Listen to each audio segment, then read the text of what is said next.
Good afternoon and thank you for joining us for the first of our two live games in the FOSROC Super 6. And we're at Meggetland as Boroughmuir Bears take on near neighbours Watsonians Rugby.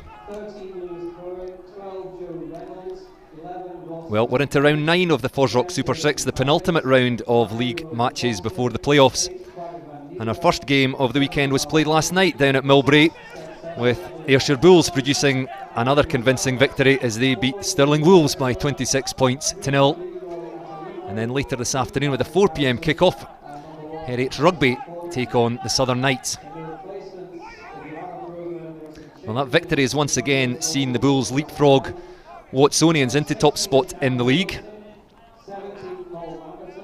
So at least for the time being, Boroughmuir Bears and Watsonians Rugby, who are separated by little more than a stone's throw in the southwest of Edinburgh, are only separated by one place in the league table. Now, in the face of it, that would suggest a closely fought encounter this afternoon. However, I think it's fair to say there's a considerable gulf between the top two teams and the chasing pack in the Super 6 at the moment, and Watsonians come into this game as strong favourites, having won 7 out of 8 games so far and topping the league since the opening round. Well, the Bears have lost 2 of their last 3 games and suffered a disappointing home defeat at the hands of previously winless Stirling Wolves last weekend.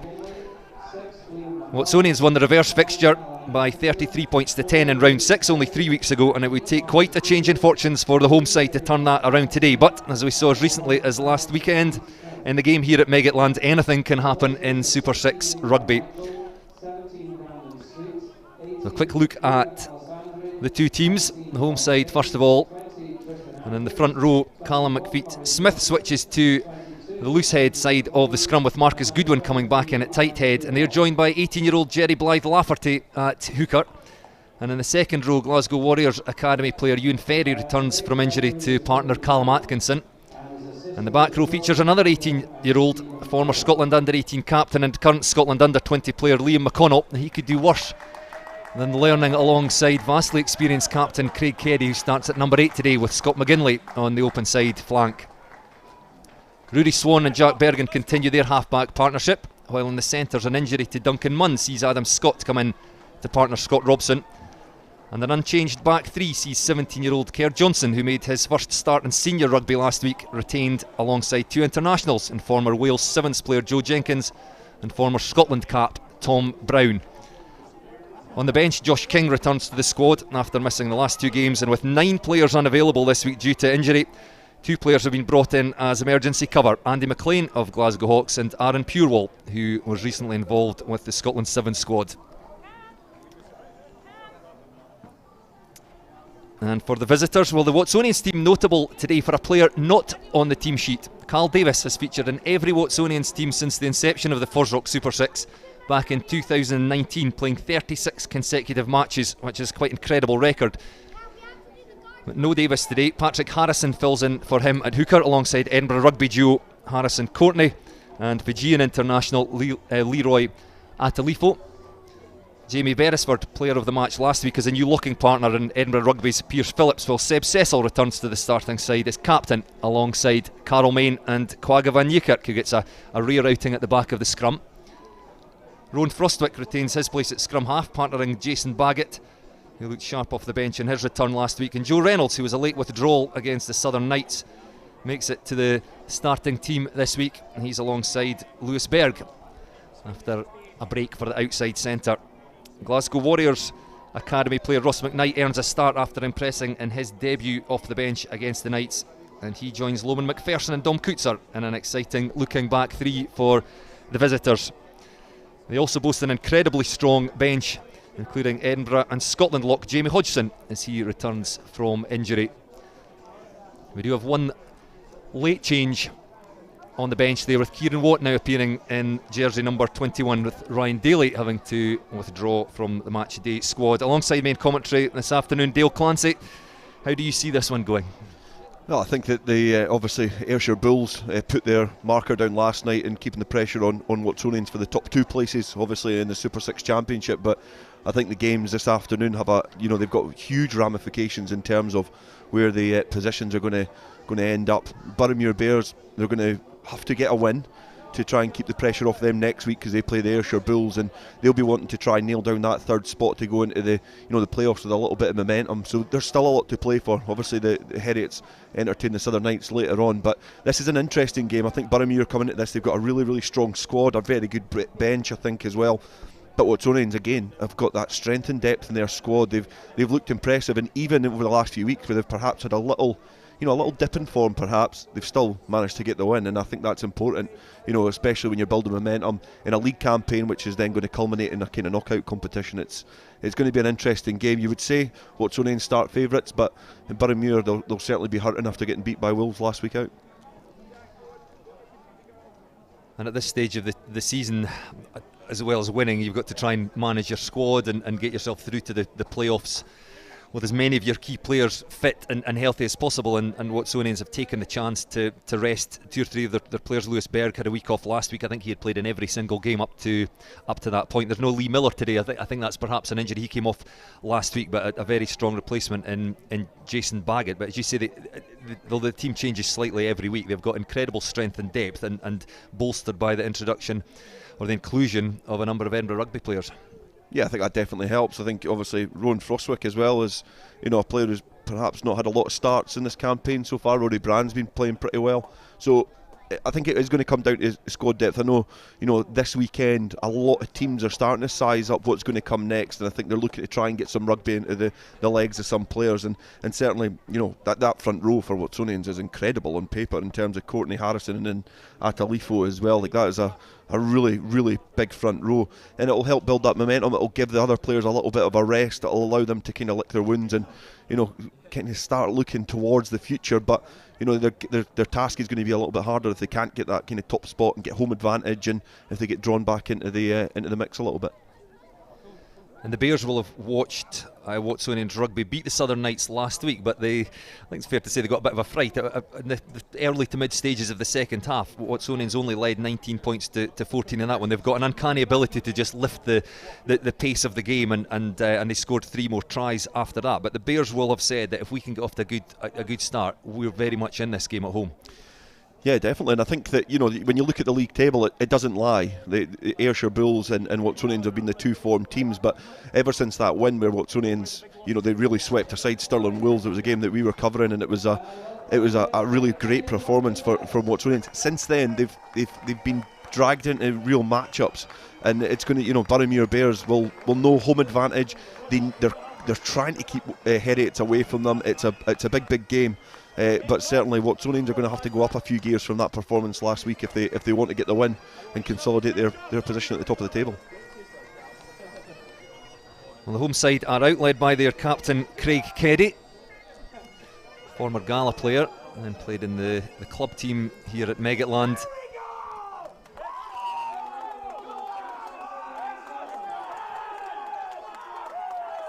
Just getting the last few hits on the bags there. On the right of your picture, while Watsonians come out, led by their new captain today, Seb Cecil. Came off the bench last weekend in that victory over the Southern Knights, but starts on the blindside flank today.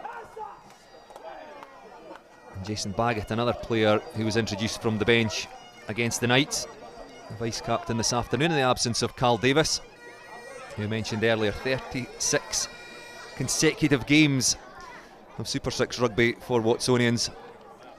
Unusual not to see him on a starting team sheet. Yeah, and I think if there's one player in Scottish rugby, not just Super 6, that deserves a rest, I think Carl Davis is certainly up there as one of them. But it's able replacements there, and Patrick Harrison especially, who's been playing a bit of rugby for London Irish in the Premiership Cup down south. Finlay Brown, our referee this afternoon, assisted by George Pounder and Stephen Ward. And it will be Boroughmuir to kick us off here at Meggetland. Backwards. Jack Bergen, 24-year-old New Zealander. Watsonians in early possession from the kick-off, driven back in the tackle. There was Jamie Beresford, player of the match last weekend, outstanding with ball in hand and in the line out. And then Rowan Frostwick, retained from last week in the starting jersey, number 9. Play goes into touch from that kick, so we'll get our first line out of the afternoon, and it will be Patrick Harrison Another Edinburgh Rugby Academy player to throw in. Yeah, it looked like it was a scrappy start there from Watsonians, not able to gather the ball cleanly from their 22, but they were able to steady the ship, get a good kick chase on there as well, and put a bit of pressure, and it means that, you know, the Watsonians get a bit of territory from what was a pretty scrappy start from the league leaders. A good first throw by Harrison finds Pierce Phillips of Edinburgh Rugby, and away go Watsonians up over halfway into Boroughmuir Bears territory, and quick ball for Frostwick. Tried to thread the ball through the forwards to Baggett, didn't get there cleanly, but still Watsonians in possession, having lost 15 metres or so. And it's Loman McPherson who gets him back on the front foot, and then Carol Main in the blue headgear, tackled by Craig Keddy, likewise in blue headgear, the Bears captain. A little dummy thrown by Frostwick, hint of a gap just at the side of the breakdown there, but closed quickly. Dom Coutser has to come in and play scrum half. Frostwick back in there now. He does find Baggett as Watsonians take play down that right flank. Dealt with well by the Boroughmuir Bears defence on their 10-metre line.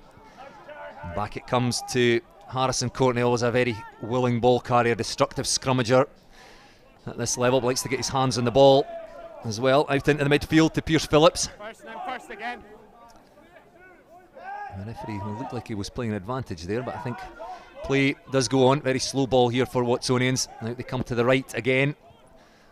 Baggett, and then decide to put boot to ball. Joe Reynolds, who's got an excellent left foot. I don't think it's his best one, it's fair to say. Yeah, I don't think that'll be going in the highlight reel. It was like he was kicking a spud there, because he just tried to notice that, you know, he noticed the Watsonians were getting a little bit flat. They weren't really able to penetrate that Boroughmuir defence. You know, 2 minutes in, everybody's a little bit fresh, but you can see Boroughmuir aren't really competing at the breakdown either. They're looking to try and get bodies in defence and make them hard to break down. Hence why Frostwick is trying to snipe, have that little go. But certainly robust in defence, Boroughmuir from the offset, but Reynolds not able to capitalise on that kick. Callum Atkinson takes the throw from Jerry Blythe Lafferty. Just hands the ball back to scrum half Rory Swan. He'll set up to kick. And that'll just go a little too far for the Bears' liking, so comfortably taken by McPherson. Weighed up his options. Just to roll through contact, and Frostwick back to Harrison Courtney. 8 appearances for Edinburgh Rugby. Born in Hamilton, New Zealand. Once again, slow ball here for Watson as they set up the kick. Frostwick sends it high, land just on the Watsonian side of halfway. Probably not as much distance as he wanted, but looked like Watsonian's hands got to that, so it will come back on the visitor side. Slowly, well, no, in fact the home side have won that one. The Boroughmuir Bears backs will have a go, a little bit untidy in possession. That's Adam Scott into the side today, who has to go back and clean that one up, fights his way forward towards halfway. And then Liam McConnell, 18-year-old Scotland under 18 and Scotland under 20 player, takes that one into contact. Swan again just wanting to organise his troops, a little slow to get themselves organised, decides to put boot to ball this time, sends it over the top, and can't be taken cleanly by Dom Coutser at the back, who's had an excellent last few games, but he'll be very disappointed in that one. Yeah, you could see actually there when Swan was lining up the kick, I thought it was the wrong option, but his execution of that was really, really good, because he was able to keep it low, and it got the trundle, it got that awkward bounce that a rugby ball tends to do, and it did catch, you know, Coutser unawares at fullback, because it was a difficult ball to try and judge when it was going to lift up off the ground, and you know, he just went for it at the wrong time, spilled the ball forward, and you know, that's clever play. You know, Reynolds tried to do something similar before, the execution wasn't good, but there you can see Swan just chipping the ball forward, makes it an awkward ball to try and deal with, and they've stolen 20 metres. It's taking your life in your hands when you kick to Dom Coutser, scored an outstanding individual try from his own 22 last week when the Southern Knights threaded a ball through. So it's always a risk that you take, but it worked out for the Boroughmuir Bears on this occasion. And they now have a scrum well inside Watsonians Rugby territory. However, being driven back, they do get the ball out on their side and quickly get the ball out into the midfield and attack down that left flank. This looks dangerous. Untidy pass. Couldn't quite find Jenkins out there. Back it comes to the forwards. Nice little tip on there by Craig Keddy. McConnell waiting his first receiver on this right side. They've got option down the left flank if they want to. Out it comes to McConnell. A little bit of footwork, takes it into contact. And once again, the Bears' backs have a go. Baggett came in for the big hit, couldn't quite make it. Still the Bears in possession around about their own 10-metre line. That's good go forward this time. A little snipe by Rory Swan. Patrick Harrison takes him down. And once again, out to the Bears forwards, just going through the phases here. Again, an untidy pass down that left touchline. That's on a couple of occasions there just been a hint of an opportunity for the Bears, but untidy handling has brought it to an end. Yeah, only one real poor bit of play in that was the end pass there. But what's encouraging is to see young Kerr Johnson come off his wing. You've seen him pop up over on the left hand side. He's not scared to have a goal. Last week he was up against Walter Fafita, which is a completely different kettle of fish as to trying to run over Rowan Frostwick, which he just did there. So good to see for a young 17-year-old looking to try and develop himself. Perhaps made the wrong option with trying to throw the ball overhead slightly to his teammate in the first break, but certainly showed good endeavour, but it's been flat back on the Boroughmuir side. Yeah, it's stolen by the Bears and Liam McConnell, and his captain Craig Keddy charges into contact again on the Watsonians 10-metre line. And the Boroughmuir Bears certainly set their stall out early. They want to have a go through that back line. Kerr Johnson with hands on ball there. Oh, and an intercept in the midfield, and away go Watsonians. And from Boroughmuir Bears being on the attack against the run of play, the break there by Pierce Phillips, the Edinburgh Rugby lock, and he gallops from his own half and touches down behind the posts. And Watsonians lead 5-0. We just see the replay here. Watsonians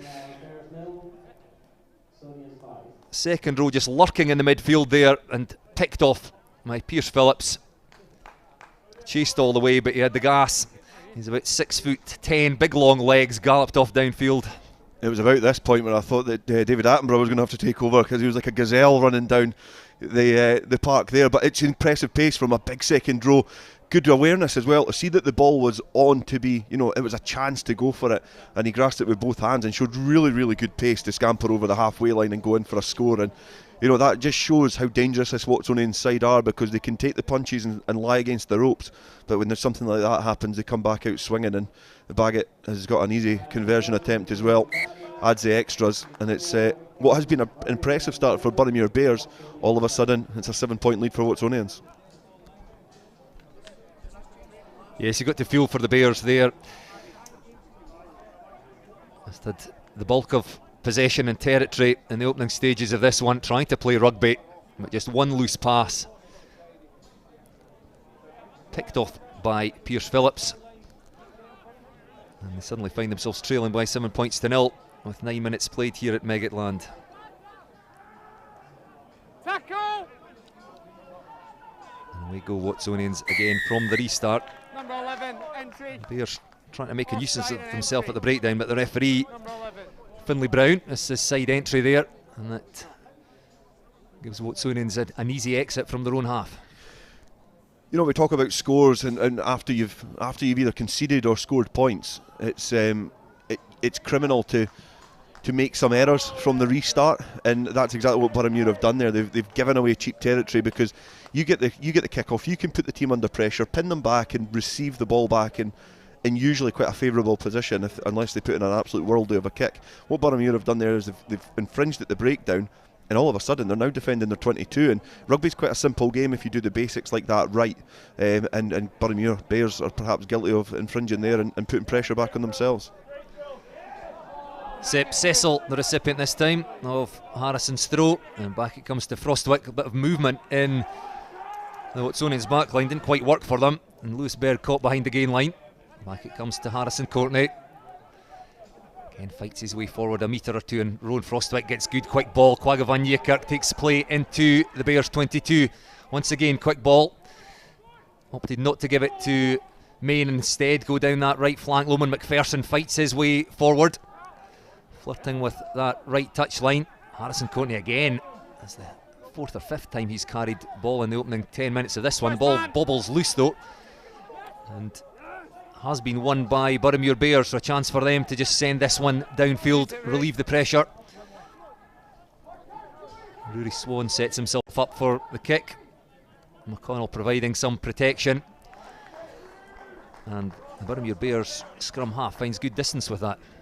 Yeah, and good defensive work on the floor in what was a dangerous position. It looked like Watsonians had their dander up and they were looking to try and stretch this defence, but really, really good work on the floor from the Boroughmuir Bears to get that ball back. It was a scrappy ball, but they killed the second ball that came out as well, and were able to then secure that and get a good exit. And you do feel that Watsonians are due a performance, and you feel that they're really starting to put the pressure on, especially that guy who's just going to the front of the line out, Harrison Courtney, as you mentioned. He's been a bit of everywhere on this pitch so far.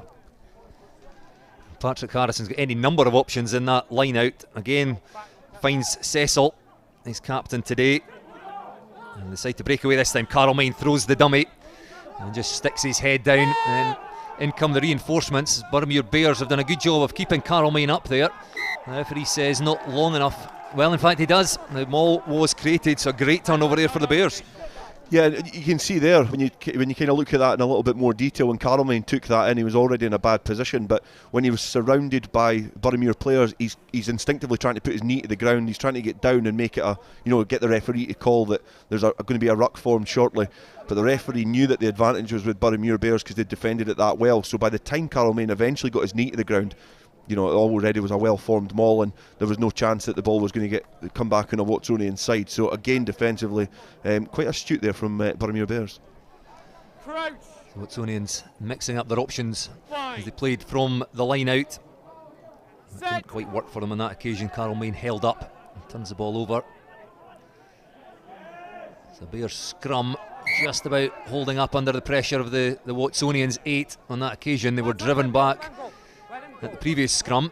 I think there was a cheeky hand in there as well. You see the flap of the hand. So I think Watsonians are fortunate that it has been called back for a reset to the scrum, because I think it was the man with number 3 in his back, Atalifo, who's just put the big paw in there trying to bring it back on a Watsonian side. But there's going to be a re-put in for Boroughmuir. 13 caps for Fiji as Leroy Atalifo spent some time at Jersey before moving up to Edinburgh Rugby. It's a big unit, 134 kilos. Quite a job for Callum McFeet-Smith on the loose head side for the Bears today. Yeah, early on in this game you can actually see the impact of that front row Watsonians are having. They're putting Boroughmuir under a lot of pressure, so this is going to be another test for the home side scrum.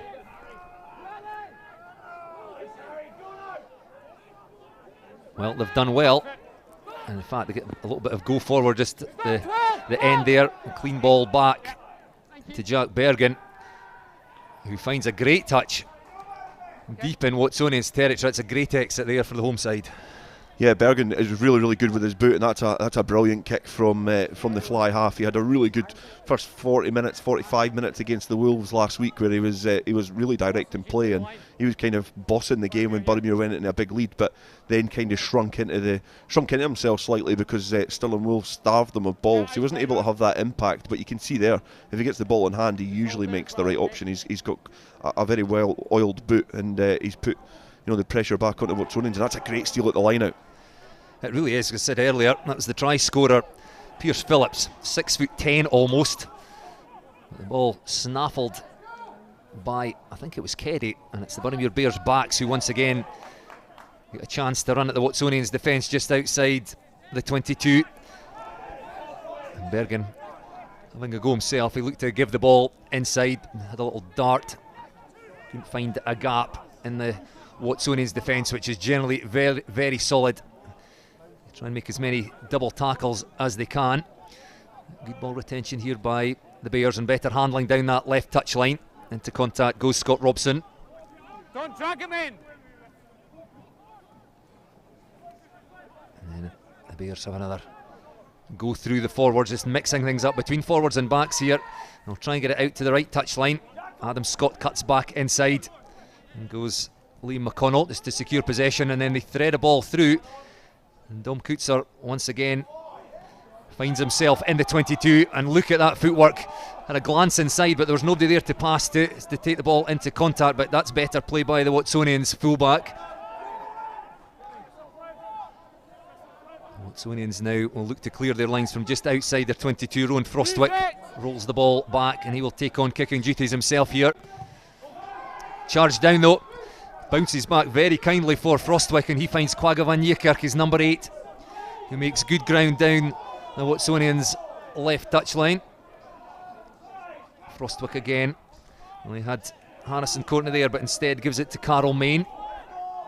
So Frostwick again setting up the kick. He'll be a little bit more wary this time. He's got an extra player in there for protection. However, that's another great charge down of Frostwick's kicks. That's 2 in a row. Boroughmuir Bears putting on a huge amount of pressure on the kicker there. Frostwick caught twice, and the outcome is a knock on and a scrum for the Boroughmuir Bears.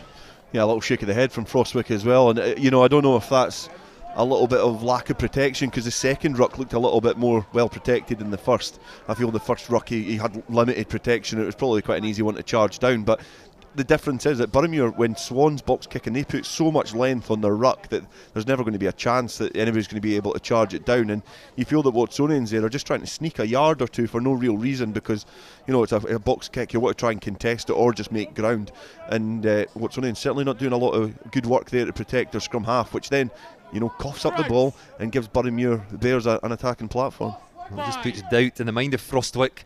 The next time he tries to do the same thing, I think he'll be having a word with his forwards, as you say, and getting some more protection in there next time. But either way, it's Rory Swan, his opposite number, who plays the ball away from the scrum, and Boroughmuir Bears charging onto that at pace. Again, play just on and around that Watsonians rugby 22. Look to put boot to ball there, and I think that has been snapped up by Lewis Berg. Outside centre for Watsonians. Well, Frostwick under pressure again, but he does get that one away and gets some height on it. Chased by Dom Coetzer, who makes the tackle, but it will come back on the Bears side. They're back on their own 10 metre line now. Craig Keddy in there, blue headgear on again, fighting for that. And the Watsonians player who made the tackle, I think it was Leroy Atalifo, the last man up there. It is indeed the tight head prop. Well, it was perhaps not him being penalised. I think they were maybe the referee saying there it was one of the other players going off their feet. Yeah, he was just signalling there that not rolling away, and I don't think Atalifo had much of a chance to roll away there. But that bit before that frustrates me when I watch that, because Boroughmuir Bears are in a good attacking position and Bergen wants to make it a foot race, and I feel that this is where this level of rugby is so brilliant, because you still have that rawness, that they're not being drilled in as rugby players as much in terms of that professionalism. You just think that was the wrong option there. If that goes through, then it could be brilliant, but you feel there they just need to build that pressure, keep the ball in hand, and do what Stirling Wolves did to Boroughmuir Bears in the last 40 minutes last Friday night, was put them under pressure in the right areas, and Boroughmuir Bears will do that better with the ball in hand. Well, off the top by Liam McConnell. That's a huge collision in the midfield. Craig Keddy, the ball carrier, and it's a nice little tip on as Boroughmuir Bears look for gaps round the Watsonians ruck. And then again, play another pass out, but all enveloping Watsonians defence. Joe Reynolds involved in the tackle there. Away go Boroughmuir down the touchline. Was Kerr Johnson again, 17 years old, made his first appearance in adult rugby last weekend, which is quite incredible. 17 years old, retained this week. He's certainly got all the physical attributes. Yes, it was his first start last week, but that's encouraging to see. The ball comes out, good footwork, and it's different from junior rugby to adult rugby. I remember watching him in the Shield final at the Dam Health against Melrose Wasps, and I was thoroughly impressed with him as a rugby player. And even at that level, he did have the maturity of somebody who just didn't use their bulk, but getting them in a good position there. It's just unfortunate that Liam McConnell, from that tip on from the next phase, when Watsonians are on the back foot, because of the good work by Kerr Johnson, it just doesn't go at hand, and then they cough up. But it does come back for the penalty. They know they've got the advantage there, because Watsonians, when Swan was trying to get the ball away from the initial breakdown from Kerr Johnson's break, they were snagging at the scrum half and trying to hold them into the ruck, so the referee has penalised them. They come back for the penalty, and you would imagine Bergen will have a pop at the posts. Yes, the Bears captain Craig Keddy, no hesitation in telling the referee that we're going to take a shot. A break in play here, one of the Watsonians players down, I think it was Harrison Courtney, a loose head prop, getting some treatment. It's Watsonians who lead 7 points to 0 with a try against the run of play as the Bears try to build pressure in the Watsonians half. Just a loose pass picked off by Pierce Phillips, the Edinburgh Rugby second row, and he had the pace to go about 60 metres to score the only try of the game so far. Jason Baggett in the centre of your screen there. You feel that's been the only real opportunity so far. You know, the game's kind of been played between the 22s, so in terms of where we are at this game so far, you think it's probably a fair reflection of the balance of play, but neither team really been able to dislodge the defences on either side.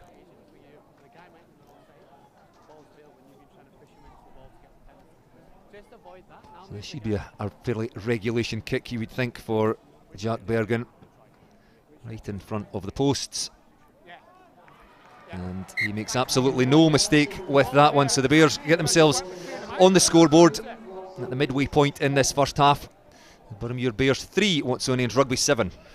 Yeah, quite a routine kick there for Bergen. He had an indifferent day with the boot against Heriots a few weeks ago, but he was certainly back on form last week against Stirling Wolves, just not able to really show his skills in the second half as the Wolves got their first win of the campaign. But that's pretty routine for Bergen, and he's doing well to put them in the right areas and gets another chance to try and nudge them back downfield. And a bit of a juggle there, but it's a good clearing kick from the restart. Finds a touch just on the Watsonian side of halfway.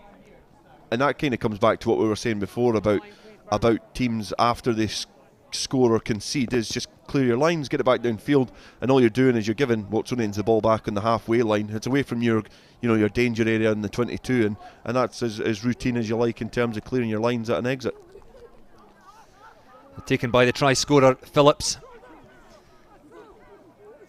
And on this occasion, Watsonians set up that maul from the line out and making good ground from it. Rowan Frostwick fishing in there for it. But Patrick Harrison not keen to give it back. In fact, Rowan Frostwick's now finding himself in there essentially as another forward, having to drive that one forward, with Patrick Harrison eventually going to ground. And Rowan Frostwick emerges from the maul, passes it off to Quagga van Niekerk. Frostwick again having to tidy up at the base there, and the Bears defence racing off the line, put pressure on Joe Reynolds and forced the knock on. Lewis Berg trying to win that ball back, but it has been knocked on by his centre partner, and that's great defence by the Bears. Yeah, really quick in defence, and it really limited Baggett's options, because he either hit it flat and it was going to be man or ball, or he rolled the dice and tried to pass it out the back and try and stretch the defence. But the Boroughmuir defence bananaed up and managed to get a nice line and put the pressure on Reynolds. But that phase of play only really started because Frostwick's communication with the referee was quite good there, because when the maul went to ground, that's quite easy to be blown up because it was a maul for a long period of time. But Rowan Frostwick just said to the referee, the ball's here. The referee goes round, has a little look, and allows that play. So if that ends up as a score, that's good communication from a very wise number 9, and having good lines of communication with the officials. So the scrum from the Joe Reynolds knock on, just on the Boroughmuir Bears side of halfway. Again, the pressure comes on at scrum time from Watsonians, but the Bears have cleared it from the base quickly. And once again, Jack Bergen just threads a kick through as the Bears look to play rugby in and around that Watsonians 22. And again, that's a good kick and a good option, I think, by the Bears fly half. Yeah, the space is there, and if you're on the halfway line, the winger sometimes they'll either sit flat because they know the danger out wide, or they'll sit back, and then you kind of force the opposition into their decision making as well. And I think by Loman McPherson sitting a little bit flatter up into the defensive line, Bergen's just spotted a gap in behind, and because he's kept it so low, the trajectory of the flight of the ball, has been able to make some good ground. And Boroughmuir again having a flap at the line out, and they've had a lot of success in there. It's almost criminal when you look at that Watsonians line out with the likes of Jamie Beresford, who was outstanding on both Watsonians' own ball last week and the Southern Knights. Pierce Phillips, who I said earlier, is 2.2 metres and 7 centimetres. I think Seb Cecil, Quagga van Nieuwkerk, they really shouldn't be losing line-out ball, and that's twice it's been picked off by the Bears. Yeah, it'll be interesting to see how that develops, because obviously Patrick Harrison is a player that's been released by Edinburgh. He's been in and around this squad, and you just wonder how these partnerships, have an impact. But Boroughmuir just get the chance again to come and peel off the malt and set up the platform for another attack. No mistake with their line out. Liam McConnell again, the recipient, and then the forwards come flooding round the corner and set up something for the backs to play off. Up came Joe Reynolds looking to make the big hit, but couldn't quite put his man down. And Bears being driven back now, but still in possession. It's Joe Jenkins appearing on the right wing, the left winger. And then McConnell takes it into contact again. Keddy setting up his first receiver at Tom Brown, instead gets the ball as the Bears look to move that Watsonians defence around, playing back to the right. They'll have to go left this time.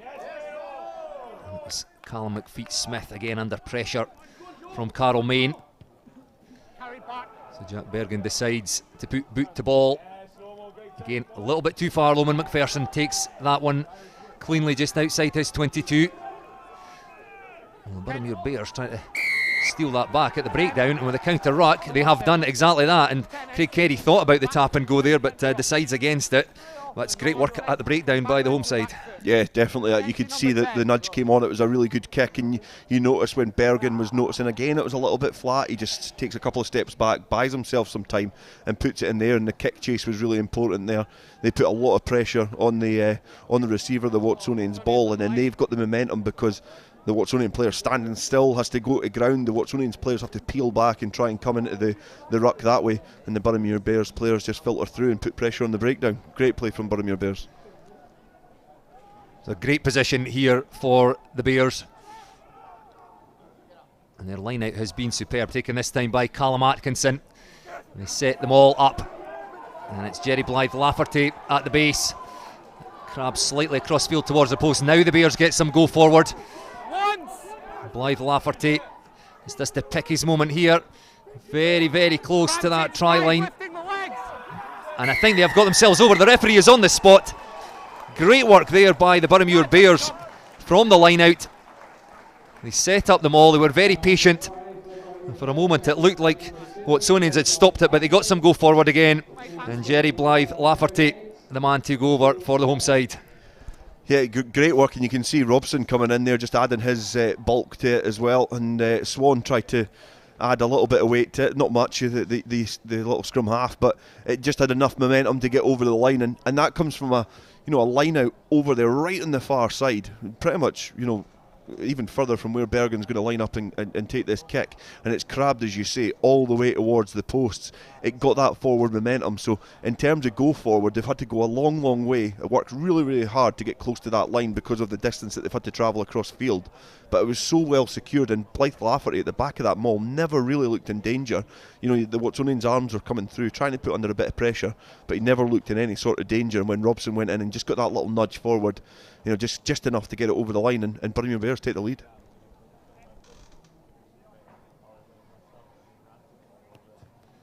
Jack Bergen catches that one cleanly up. Go the flags. That's to extend that Boroughmuir Bears lead out to 10 points to 7.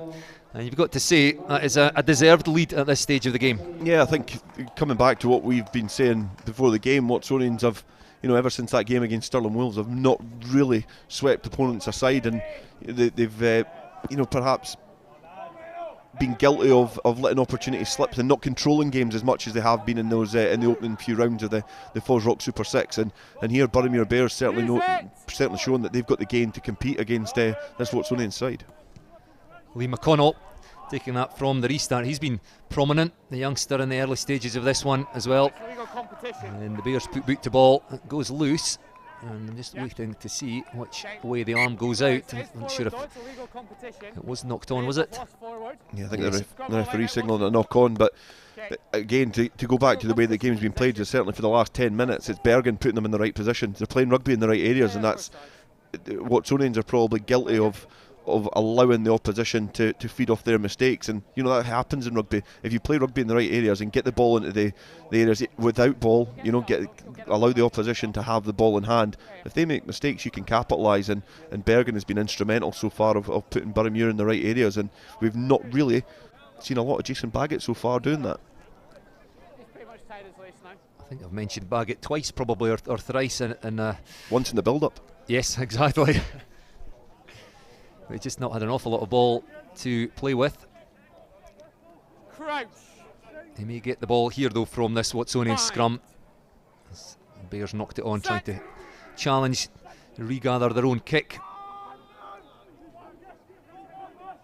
Frostwick again, not in any hurry to clear this, just asks his pack to see if they can win a penalty from this. And the referee happy to reset here. I think Watsonians would argue that they probably, I didn't see an infringement to be fair, but they're clearly playing for a penalty. I think Boroughmuir are claiming for the penalty, or they're claiming for an infringement of the scrum, because Seb Cecil broke away from the scrum and tried to come round when the ball was clearly still in the set piece. But the referee has noticed that there's been another infringement. They're going to come back and pack it down, and you can see the length of the studs on these players, and you can see the pitch churning up. So you know we're into winter. We've had a lot of rain, and the Meggetland pitch is certainly chewing up a little bit. And you can certainly, when Carl Main goes down here, you'll see the length of his studs there on his blue boots. You know, they're finding it hard to dig into the ground. He's been very fortunate with most of the FOSROC Super 6 games. The weather conditions have been played in at a very autumnal feel in Edinburgh today. It's a bit cooler, a bit breezy. Sun's still shining. Having had a very, very dry summer and rock solid pitches, as you say, they're just getting to that stage where they cut up a bit. We're going to take a third, hopefully a final attempt to get this scrum set. Yeah, the one thing about the Super 6 as well, out with the pitches and obviously the rain that we've had, is the scrums have mostly, you know, come to fruition straight away. There's not been a lot of reset scrums and periods of games when you're sitting waiting for the scrum to come to an end. So hopefully this is the third time lucky. Yeah, we can live without too many resets. Watsonians again playing for the penalty, but it goes against them. The referee awards it instead to the Boroughmuir Bears, and they'll feel that's a real victory at the set piece for them. They've been under pressure since the first scrum. Yeah, there's a few pats on the head there to Goodwin. You can see he's getting another pat in the back there, and just putting a bit of pressure on that front row. And this is exactly what the Super 6 is brilliant at, because you've got the names there: Goodwin, Blythe Lafferty, McFeet, Smith, against what are professional players in Alifo, Harrison and Courtney. And you know, it's the Boroughmuir Bears front row that come up trumps there, and they get the penalty after putting their opposition under pressure, and that is exactly the environment that you want to be putting these players in.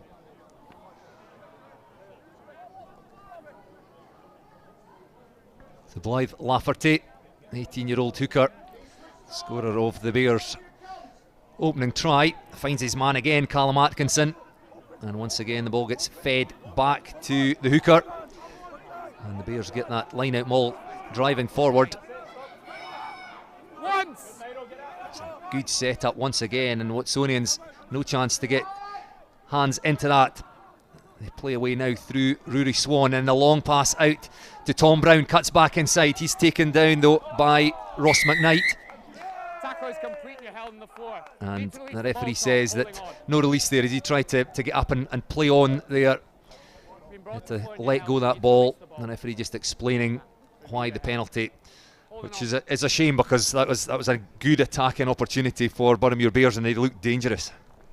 Yeah, and I think Tom Brown never had many complaints there at the referee, but that's something. It didn't look like it was a held tackle, and the momentum from Tom Brown, the way that he ran into that tackle, he was standing up. They all went to ground. All three players went to ground together, and I feel that he had the attacking momentum there. I think the referee perhaps could have let that one play and let it go through, but by the letter of the law, I suppose the referee knows a lot better than me. But it is a penalty, but that looks like it's a positive attack. Tom Brown's got the momentum. I didn't feel he was held, but the referee thinks otherwise. Yeah, it's a bit of a grey area. You sometimes see it penalised and sometimes not. It's a shame for the home side that one was. Hands possession back to Watsonians, just on their side of halfway, and off the line out to Carl Main, and just at the point of contact he ships that one on to Quagga van Niekerk, playing at number 8 today. Out to the hooker, Patrick Harrison. Good footwork and then gets some help from his front row mates. Drives him forward into the Bears half. Baggett now bringing in his fullback Dom Coetzer as they play down the right hand side of the pitch. But again, a contest for the ball at the breakdown, and Watsonians still have it, but under a huge amount of pressure. Joe Jenkins, the left wing, then making a nuisance of himself. Harrison Courtney once again carries that ball into contact. Liam McConnell, in fact I think that's Callum Atkinson, is it? Trying to hold him up. Back it comes, and Joe Reynolds puts boot to ball again. Tidied up at the back by Jenkins, who finds a touch again just on the Bears side of halfway. Watsonians just not quite at the best as an attacking force yet. No, I think they're picking the wrong options. Reynolds there thinking that he can see a little bit of space in the back corner, but when he puts boot to ball, you can see how quick Jenkins is to cover the field. The ball's probably a little bit too floaty for that, because if he keeps that low like what Bergen did earlier on in the half, if he keeps that nice and low, it's probably got more chance of trundling along the field and going into going into touch. But I think that as well, before that, Boroughmuir Bears were really fortunate to get penalised, because they looked like they had the turnover, but there was a point towards the end of the movement where they weren't supporting their body weight at all. They were collapsed on the ruck, and the referee never picked anything up there. But fortunately for Watsonians, it did come back in their side. But the option from Reynolds after that breakdown was to try and kick it down the throat of Jenkins, and he's been able to clear back to the similar position where we started from. Another break in play. Just for some treatment to the Bears captain Craig Keddy. Just going back to your point earlier, Dale, about the two front rows. I know I've heard people say that in some cases it seems a little bit unfair that some teams are getting a lot of players released from the pro game and academy players. I know that's a point the Southern Knights have played, but if you look at it as a development vehicle, the Super 6, it's exactly what you want. You want to be playing, you want our young players to be playing both alongside these experienced professionals but also against them. Yeah, and just quickly before Harrison chucks into this line out, I was asked the same question when Kerr Johnson made his debut last week. His opposite man was Walter Fafita, and he was having to field balls for Duncan Weir. 17-year-olds, you couldn't ask for a better platform, and even youngsters like Patrick Harrison are getting game time here, and it's a pathway, and I've said paths work both ways, and they're giving back to the semi-professional era. Well, it's a great drive from the line out by Watsonians. Patrick Harrison still in possession. Owen Frostwick digging for it now, and will clear it out to Baggett. A bit of a muddle there in the midfield. It was Reynolds, Loman, McPherson all in there, but couldn't quite pick the right man, and the Bears have snapped that one up, and there's a chance down this right touchline. If that had gone into the hands of Kerr Johnson, there were not a lot of Watsonians defenders there. Again, just an example of Watsonians rugby attack not quite firing. Yeah, not clicking. You said it before the game, Lee Miller wasn't in the team, and then you've also got the little changes, Reynolds coming back in and Berg being rested, and you wonder if that complacency, that familiarity of the partnerships, has that been lost? Because you find that sometimes, another game is sometimes better than a rest, sometimes for some players, and even though you try and manage them and think a rest is maybe better, you perhaps lack that match sharpness, and you can see there, like, everybody's just getting a little bit too congested and a little bit too flat for Watsonians. It's probably a difficult juggling act for the coaches, because although it's quite a short competition, it appears to be quite attritional. Although we've got lots of injuries. I think I said earlier, the Bears with 9 unavailable today, and it's just balancing game time and keeping players fresh, especially going to the playoffs at the end of the season. But you're perhaps right, it's maybe just that loss of the all those combinations. But that's the beauty of sport, isn't it? Because you don't know the answer, you just have to try and test things, and it's just not working for Watsonians so far. Van Newkirk to Frostwick, and then finds Berg, lovely offload, and away go Watsonians up into the 22 through Ross McKnight, the left winger, and there's space out on that right hand side if they can get the ball there quickly. Away goes Joe Reynolds, looks inside, he had Seb Cecil there but couldn't quite, in fact that was Berg, couldn't get the hands free, and the ball squirted out the side of the breakdown and been snapped up by the Bears. And kick that one through, and the referee says no advantage accruing, and he will come back for a scrum down to the Bears. But Watsonians all of a sudden spring into life. Yeah, I just had it in my head that I was just saying how they weren't clicking, and all of a sudden they break the first line of defence and almost going for a score. And But that is what Watsonians do. Even the last few weeks, I said it during this game, they've not played well, but they've still been able to win, and that's the markers of a good team. I think it looked there, I think they were unfortunate to be penalised for a knock-on. It looked like it came off a foot, but the referee obviously has spotted a knock-on on there somewhere, and I feel I've criticised him twice. I don't mean to criticise the referee, I'm interpreting it a different way. He's obviously got a better view than me, but it's a little for Boroughmuir because Watsonians had their tails up, the momentum going their way, and Boroughmuir were having to work hard back in defence, but the pressure I'm sure will come on for this scrum. Set. A good break by Watsonians left wing Ross McKnight, made his debut off the bench last week, gets himself a start this week, the Glasgow Warriors Academy player. Again, the Bears scrum under pressure as captain Craig Kerry spun away and was hit hard just 5 metres out from his own try line. Right, it goes to McConnell. He's trying to make a metre or two and a better angle for the kick, but unable to make any ground there. His scrum half, Rory Swan, who again takes on kicking duties himself. And once again, gets good distance down that left touchline.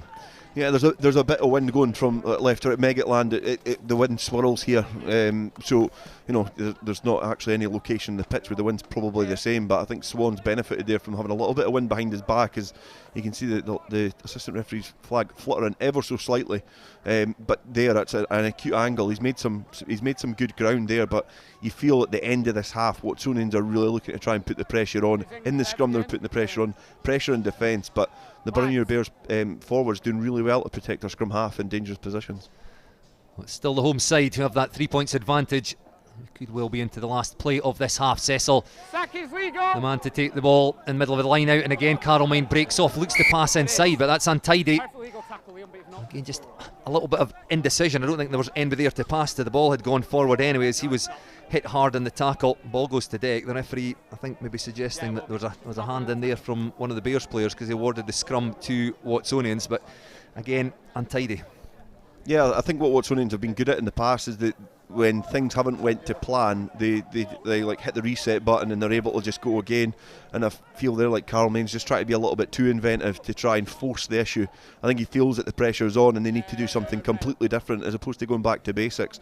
You feel if he just takes the ball up, he's got Harrison in support, he could set up the phase there and they can go again in good field position, keep the pressure on, but he's trying to tip that ball on and just trying to find gaps that aren't there. And fortunately for him, it's been knocked on, it's come back on Watsonian side, and they'll get to end the half with an attack. Can they go in at half time in the lead? Right, it comes to Baggett, long ball out to Coetzer. This is dangerous. Finds Ross McKnight on that left wing and takes play into the Bears 22. Hands in from the Bears inside centre, Scott Robson. Great work there at the breakdown. It's Tom Brown and screen there. 15 on his back, and the referee's obviously indicated to the Bears that time is up, and they just kick out. And see Fergus Pringle is going down the stairs there, the Watsonians rugby head coach, and I think he'll be a little disappointed in his team's first half performance. They go in trailing at half time at Meggetland. It's the Boroughmuir Bears 10, Watsonians Rugby 7. And we will be back in around 5 minutes or so for a look back at the first half action, but let's take a break from Meggetland now for another of our half-time features. In the Scotland women's team kick off their Rugby World Cup campaign in the early hours of tomorrow morning when they face Wales at 5:45 AM, and we've been with the team this week as they prepare for their opening match and their first appearance at a Rugby World Cup for 12 years.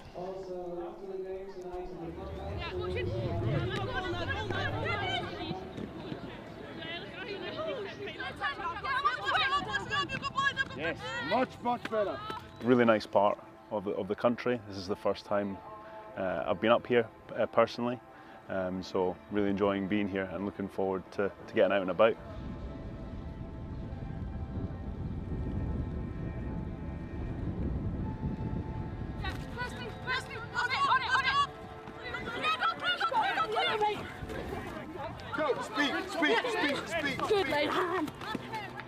This morning was very much set piece focused, so we looked at some scrum and some line out and then some attack, and this afternoon we're going to be more defence focused. Someone in! Yeah, change! Yeah, come in. Change! Yeah. Yellow! Yeah, clear! Take away! We're coming on! Take away! Help her!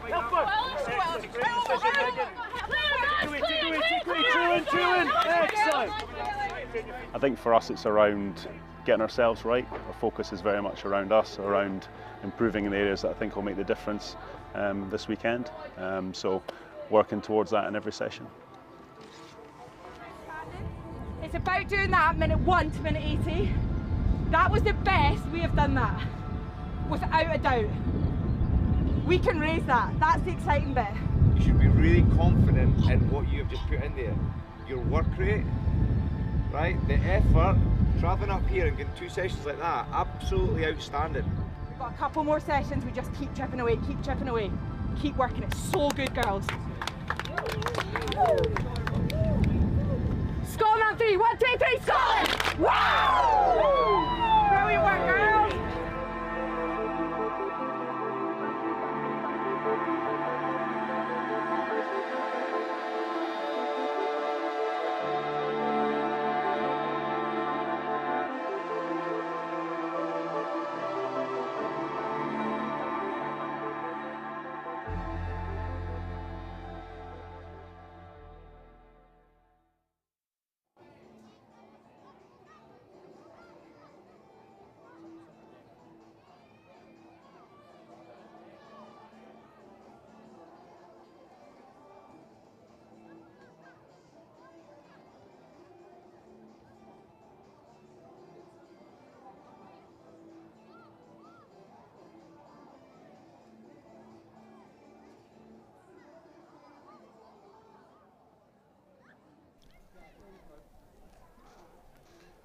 Welcome back to Meggetland. Just a reminder there, the Scotland women's team kicking off their Rugby World Cup campaign tomorrow morning. It's 5:45 p.m. New Zealand time, 5:45 a.m. over here. If you fancy getting out your bed early, that'll be well worth a watch as they take on Wales. A strong side named, like 13 of the side that started against the USA in their last outing, and their first appearance at a Rugby World Cup for 12 years. I'm sure the women would appreciate your support. Let's have a look back at the first half action then in this round 9 match in the FOSROC Super 6. And Dale, it's not often that we only have 2 tries to talk about at half time, and the early pressure very much being applied by the Boroughmuir Bears, but one loose pass in the midfield picked off by Pierce Phillips, the Edinburgh Rugby lock, who had the pace to go in under the posts. Yeah, you can see Robson just pushes that pass just perhaps at the wrong time. The defence coming up in a nice arc, and it was Phillips who was the right person at the right time, and to pick off that pass and go in for a score, and it was converted by Baggett. But you know, in terms of chances, there's not been a lot of clear-cut chances, but a lot of teams do throw that really flat pass, which is, you know, it's quite prone to being picked off. We've seen quite a lot of interception tries in Super 6 because these players play so close to the line, but it was advantage Watsonians from the start. That was 8 minutes into the game, and Watsonians unable to score again. This the try for Jerry Blythe Lafferty as they got themselves a line out 5 metres out from the Watsonians try line. Were very patient, set up the maul, and it crabbed across field, but they kept it set and eventually got some go forward, and Blythe Lafferty picked his moment to go over the line. Referee Finlay Brown on the spot, and that was to add to Jack Bergen's earlier penalty, so that took them into the lead. And then the conversion again from Bergen, taking the score out to 10 points to 7 at half time. And well, certainly we talked up Watsonians at the start, said they came into this game as favourites. However, you did say, Dale, that they maybe hadn't been at their best for the last 3 or 4 weeks, ever since that big 60 odd points win against Stirling Wolves. And evidence again in that first half that maybe not quite firing on all cylinders. Yeah, I think the first 40 minutes of rugby has been a little bit tetchy between both teams. There's been mistakes in there.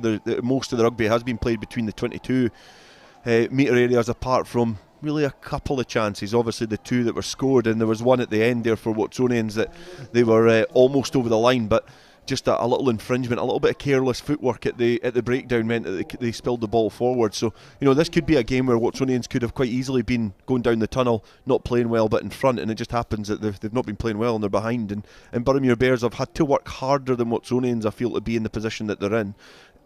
Both teams have not really done too much to really test the opposition. Defence has cancelled each other out. Nobody's had any real clear line breaks. There was obviously the one from Ross McKnight who managed to split through just after we said how flat Watsonians had been. But apart from that, they've not really tested each other. Bergen has put Boroughmuir Bears in the best positions of the field, and they've capitalised from that with a score from Blythe Lafferty. You mentioned Bergen. Who else has impressed you on that Bears side? I think Liam McConnell's been pretty good. Marcus Goodwin in the front row as well. They've been pretty impressive. But I think that it's certainly Craig Keddy. He's not been standout, but he works hard across the pitch. And I think in terms of a captain's performance so far, if this is a game that Boroughmuir Bears can see through, then he's got all the hallmarks of a captain's performance so far. It's been a team performance, I think, from Boroughmuir Bears. They look very cohesive. They look like they know what their job is, as opposed to Watsonians at the moment, who I think they're working in little silos, which is very unlike them. And perhaps for the reason that you've touched on in that first half, they've got some big names in there brought in from Edinburgh Rugby. We've got Harrison Courtney, Leroy Atalifo, Pierce Phillips. Quagga Van Niekerk playing at 8, which is normally a lock, and it is maybe just some of those changes and some of those combinations that may well come right for them in the playoffs, but maybe just not working at this stage. And a quick look at the benches before the sides come back out. We spoke about them briefly earlier. Watsonians with players like Jamie Hodgson, 41 appearances for Edinburgh Rugby, 6 Scotland caps. Lewis Ball coming back in today. But the Boroughmuir Bears likewise, Josh King, I think former bigger player, always very impressive when he comes on. Tristan Andrews and Aaron Purewell, who's been involved recently with the Scotland 7 squad. Yeah, and I think it's quite a difficult thing to actually analyse, because all the things that we've said have been wrong with Watsonians have been because of the difference in personnel. And as much as Jamie Hodgson is an absolute cracking player, he could just add to the problems that they're experiencing. You've got Lewis Ball, who's he's been a standout player for Watsonians over the duration of this campaign, certainly. And you wonder whether they'll look to the more familiar players that they have on the bench, the likes of Ball, Scott and Guthrie. I think Angus Guthrie has been a really good player as well for Watsonians. So you wonder whether they'll be looking at more of those sorts of players to try and make the difference. But certainly the benches are going to have a big impact in this game. They tend to have a big impact on games that are this tight in Super 6. Sometimes if the game's got away from either team, sometimes the replacements add to what is a disjointed fixture, but when they are this tight, the players want to come off and make an impact, and they want to make a name for themselves and get their own team over the line. So it's going to be interesting how this second half transpires, because there's a lot of quality on this pitch. Just for Watsonians at the moment, their quality is not shining.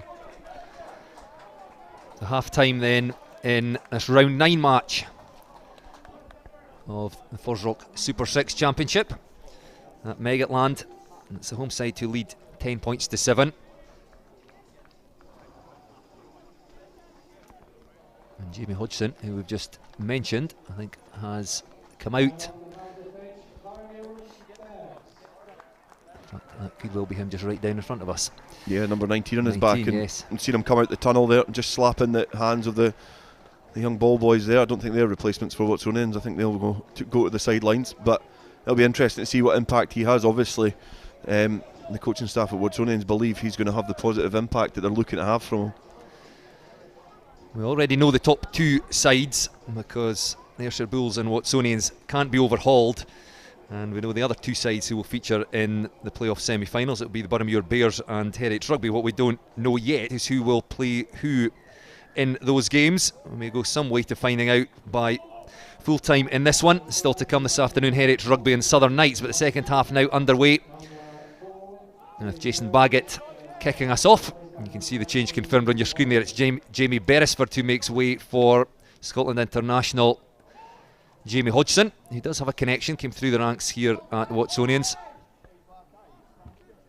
And then that's sent downfield by Rory Swan.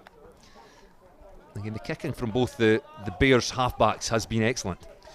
I think it needs to be at this level. You need to be really accurate with your box kicks. It's such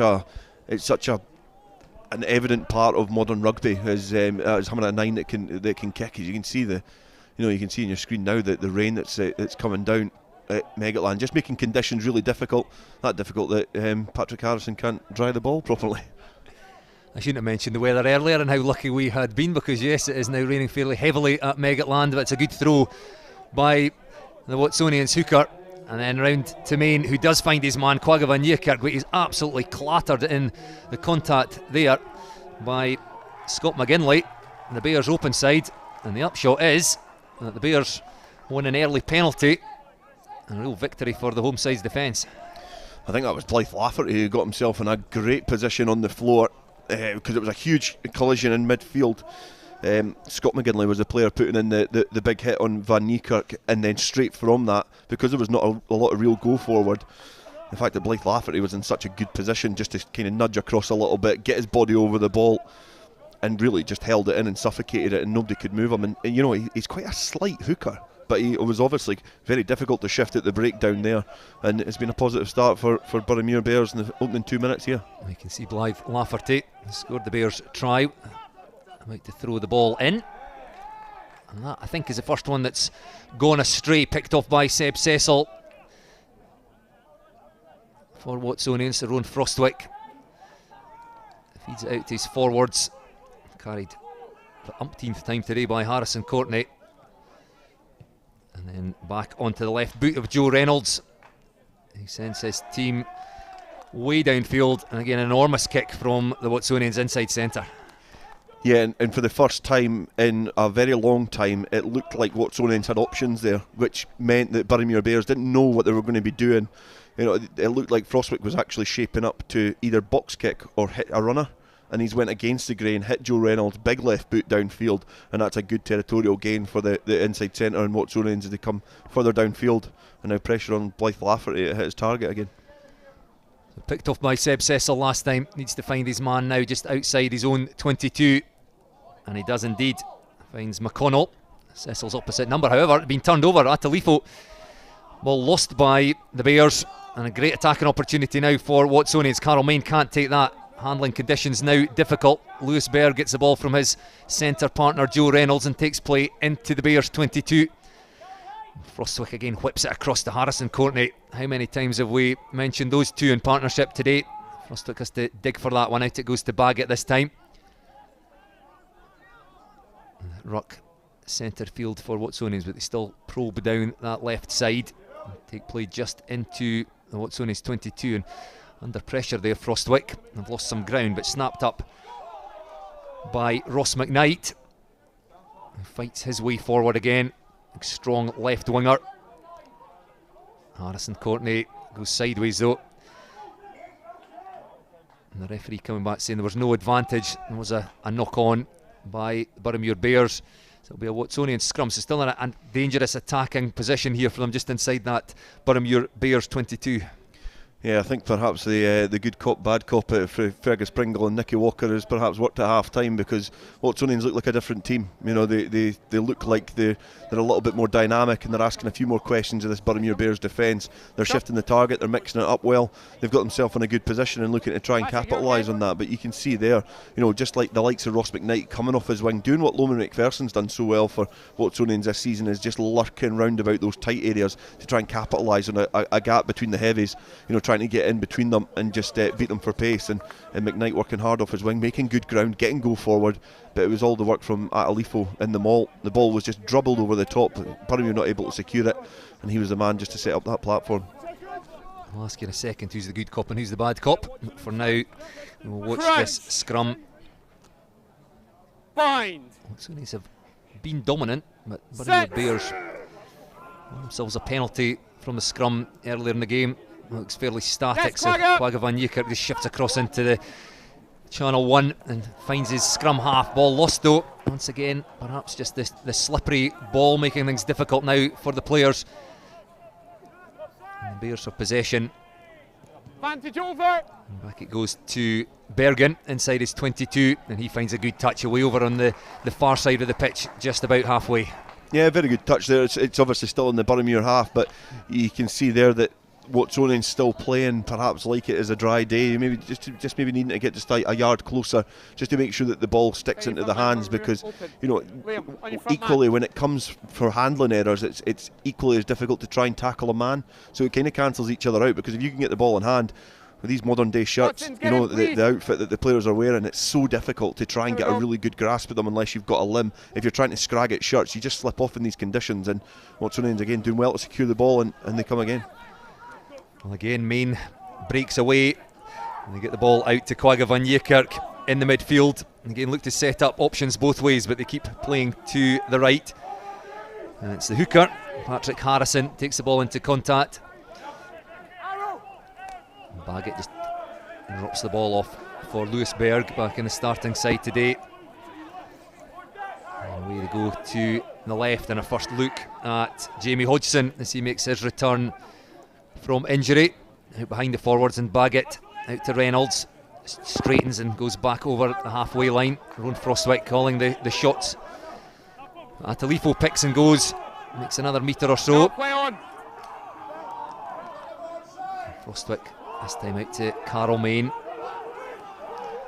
Watsonians just working their way slowly upfield. Back it goes to Baggett, standing deep there, so he always intended to kick that. And that just rolls into touch. Deep inside that Boroughmuir Bears 22. I thought for a moment that he'd perhaps been in his own half and going for the 50-22, but it will be a Bears throw in 6 metres or so from their try line. Yeah, and it gives you a chance to chuck one of these big guys up in the line out and try and get a pot to bring it back on your side. But I was feeling there that with the Boroughmuir defence was coming up so quickly, there was never at any point did Watsonians ask any other questions. They were just trying to, get the big guys to batter the ball up, and then it was a good option there from Baggett. It was a good option, and it was an excellent kick as well. So they put Watsonians further downfield, and they invite the opposition to try it and tell them to make mistakes, roll the dice.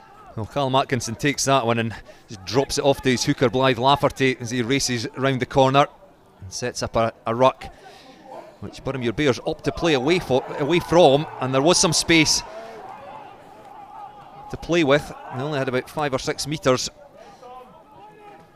That is a good exit by Boroughmuir Bears. They don't find touch, and Dom Coetzer will have a go. He's absolutely clattered midway between his own 10-metre line and halfway. So it's Watsonians in possession.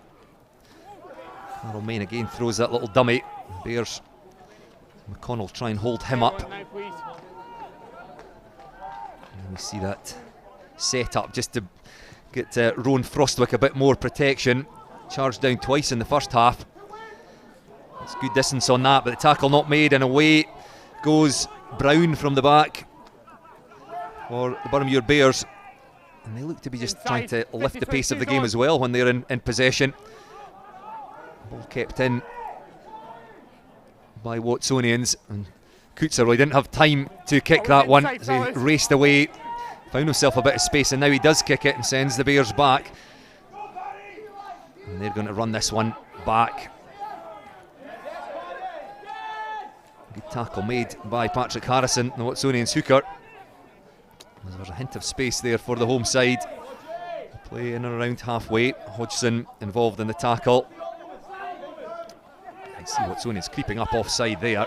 Told to get back by the referee, but the Bears will be claiming they should have had a penalty there. Watsonians disrupting that breakdown. Marcus Goodwin goes down to secure that for the home side. They've lost a metre or two. So once again setting up for the kick through Rory Swan. Has a little look over the top. Eyes up where the space is. Well, he found the space that shouldn't really been there. Joe Reynolds couldn't get hands to it and stuck his boot out. And very fortuitously, as to be said, for Watsonians, it ends up in the hands of Jason Baggett, but they're now back on their 22. Carol Main setting that one up.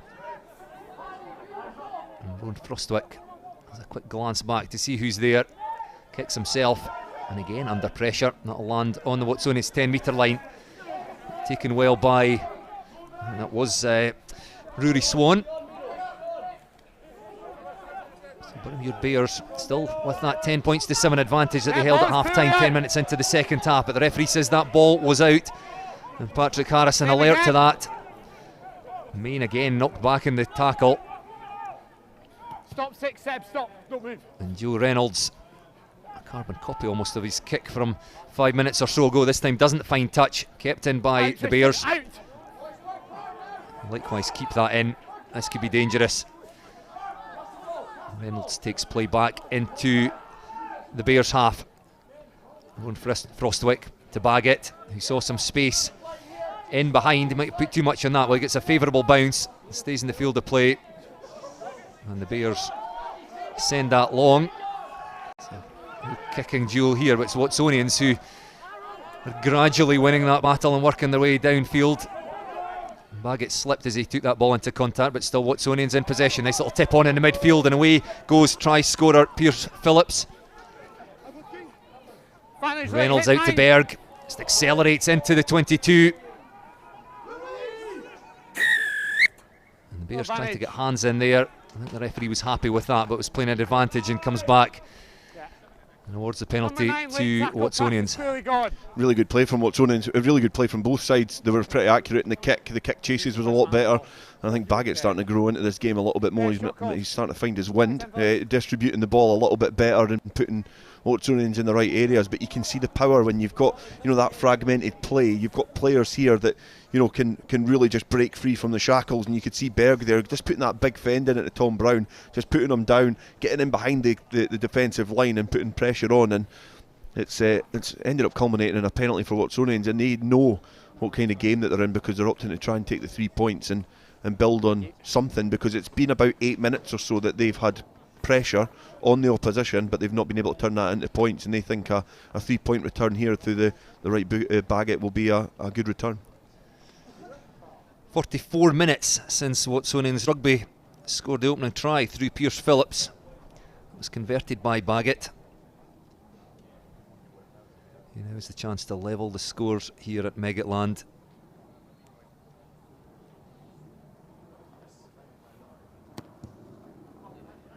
It's a good strike by the fly half, and assistant referees George Pounder and Stephen Ward raise their flags, and it's all square here.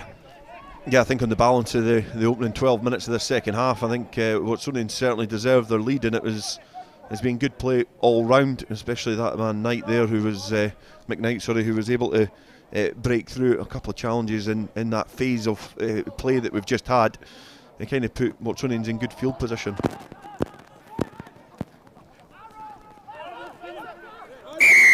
So Watsonians from the restart. He's in there and you've gone Well, through. you mentioned it earlier, Dale, when you concede, Boroughmuir would just want to force Watsonians back and get themselves some territory, and they've just given away a cheap penalty, the referee indicating was for taking the man, the receiver, before he had hit the ground, and that just allows Watsonians and Baggett to clear their lines. Okay, yeah, it's not clever analysis by any means, it's just basic rugby, and you see it time and time again. I don't think it matters what level of rugby you're watching. You know, that is a basic error. As soon as you've got the opportunity, if anybody's taking a kick from the middle of the park, you know, if you're going to be giving away a penalty, either team, you're in the wrong. You need to make sure that you just stand off or take your ground, let the other team kick back to you, because you're going to get the ball, they might scuff it and you might be in a good attacking position. If you give up a penalty, you can see how far down the pitch Boroughmuir Bears are now. Yes, the Bears would have had a line out probably just around halfway, and they're now defending a line out on their own 10-metre line.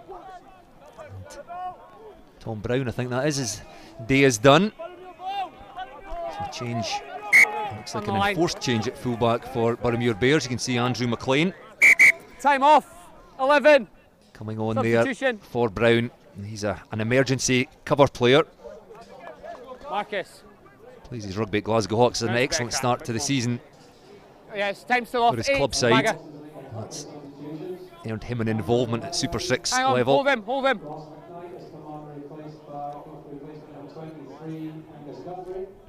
Hold, fellas.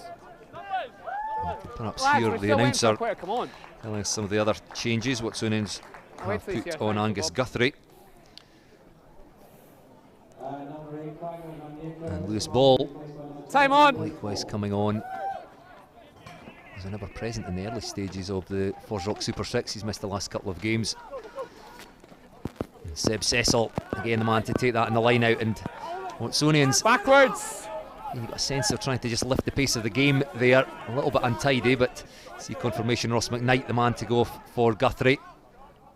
Carl Main with that little dummy that he's thrown so many times today, and then takes the ball into contact. Then come the hands again from the Bears, but Seb Cecil now hit hard by his opposite number, McConnell.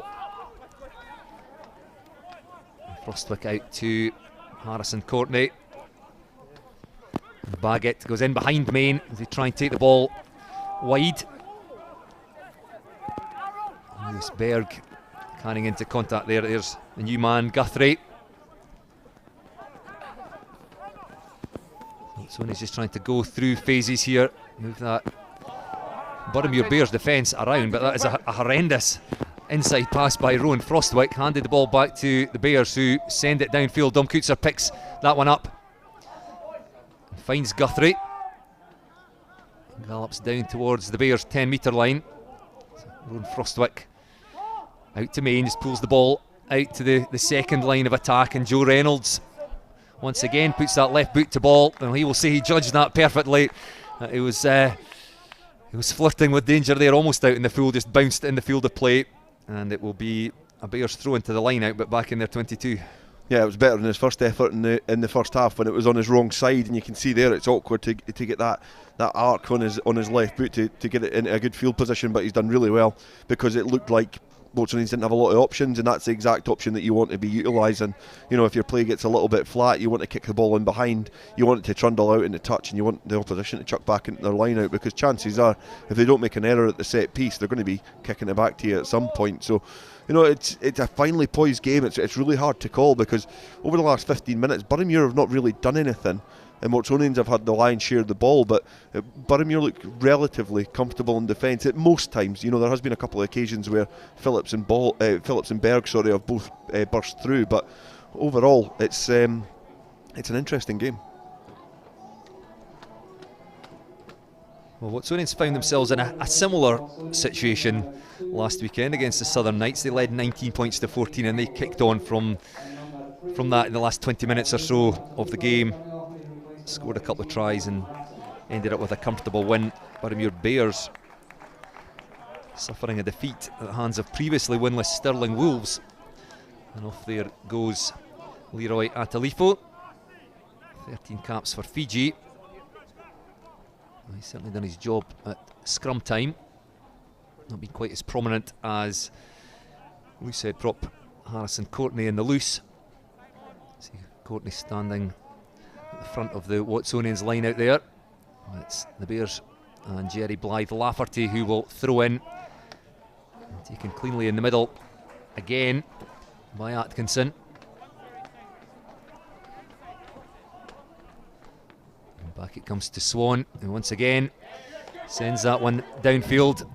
Well, you can see he was always aiming to get that one off the field of play, as you see confirmation it's Bobby Bratton, the man to come on for Leroy Atalifo. Yeah, you can see exactly what we were saying. Joe Reynolds' kick into touch has resulted in the opposition trying to kick downfield, and it's going to be a throw into the line out to Watsonians in the Boroughmuir half. And you know what we've not seen from either team is them to, well, on one occasion we have actually, Watsonians, but we've not really seen them, you know, keep the ball for 10, 12 phases anywhere close to the opposition's line. You know, both teams in terms of defence have been so stubborn and robust, hence why, you know, after almost an hour it's still 10 points all. Change at hooker, Campbell Wilson, the new man for Watsonians. A good line out, and Carol Main charging into contact, and they switch play back towards right side, in behind Seb Cecil, and Jason Baggett runs into a two-man tackle. Callum Atkinson involved in that one. Back to the left they go, once again just trying to move this Boroughmuir Bears defence around. Blythe Lafferty replaced at hooker by Carmichael. You can see there as that ball threaded through by Watsonians. Rolls into touch deep in that Boroughmuir Bears 22. So Watsonians certainly trying to play rugby in the Bears half and the Bears 22. Still 22 minutes left in this one. Boroughmuir Bears 10, Watsonians Rugby 10. Yeah, you know, the law of averages, if you're down in the opposition 22 for most of the game, chances are you're going to get some opportunities from errors from the other side. You know, they're not Boroughmuir Bears and Watsonians by that means they're by no means the finished article, so there is flaws that come into their games, and that's exactly what Watsonians are trying to do, is to try and force these little errors, and there's almost one from the line out there, but it's exactly what's happened, and it's going to be a put into the scrum of Watsonians. New hooker Ian Carmichael. Well, he found McConnell, who couldn't quite take it cleanly, and then as the Bears tried to tidy that one up, I wasn't sure it was a knock-on, but the referee on the spot, Finlay Brown, says it was, and this is dangerous for the home side. I thought it was my job to question the referee's decisions. It was, you know, I didn't think it was a knock-on either. It looked like it was a scrappy one from the line out, and it did look like it bubbled back on a Boroughmuir Bears side, but you know, this is exactly what Watsonians have been trying to do: kick the ball into the corners, pin the opposition back, force an error. And this is where, you know, they'll be hoping to try and pounce and use either one of their big ball carriers or some of their inventive play behind the scrum. Plenty of dangerous players behind the scrum. Now driving this forward, Seb Cecil has shifted to number 8, Rowan Frostwick, just urging his troops forward. Cecil picks up, gives it to Frostwick, and Lewis Berg, who's just a tank, drives himself forward 2 or 3 metres short of that try line. The forwards come round the corner, but instead it's Baggett who tried to thread a ball through. And the Bears have managed to charge that one down. But the referee was playing an advantage. A penalty awarded to Watsonians, but there was some space there for Baggett. He just couldn't quite get the ball through. Yeah, I think he knew he had a free ball, and you see that quite often, the fly half. As soon as you hear free ball, it's their opportunity to try and show their skill. And we've seen Bruce Houston, a few weeks ago for Heriots, managed to put that cross-field kick in on a free ball, and they get 7 points off it. And that's what Baggett was trying to do there, just poke it in behind and make it a foot race. But the defence there again from Boroughmuir in the right area at the right time, and they were able just to thwart that. But the pressure's still coming because that scrum looked very solid from Watsonians earlier on, and they get another bite of the cherry now.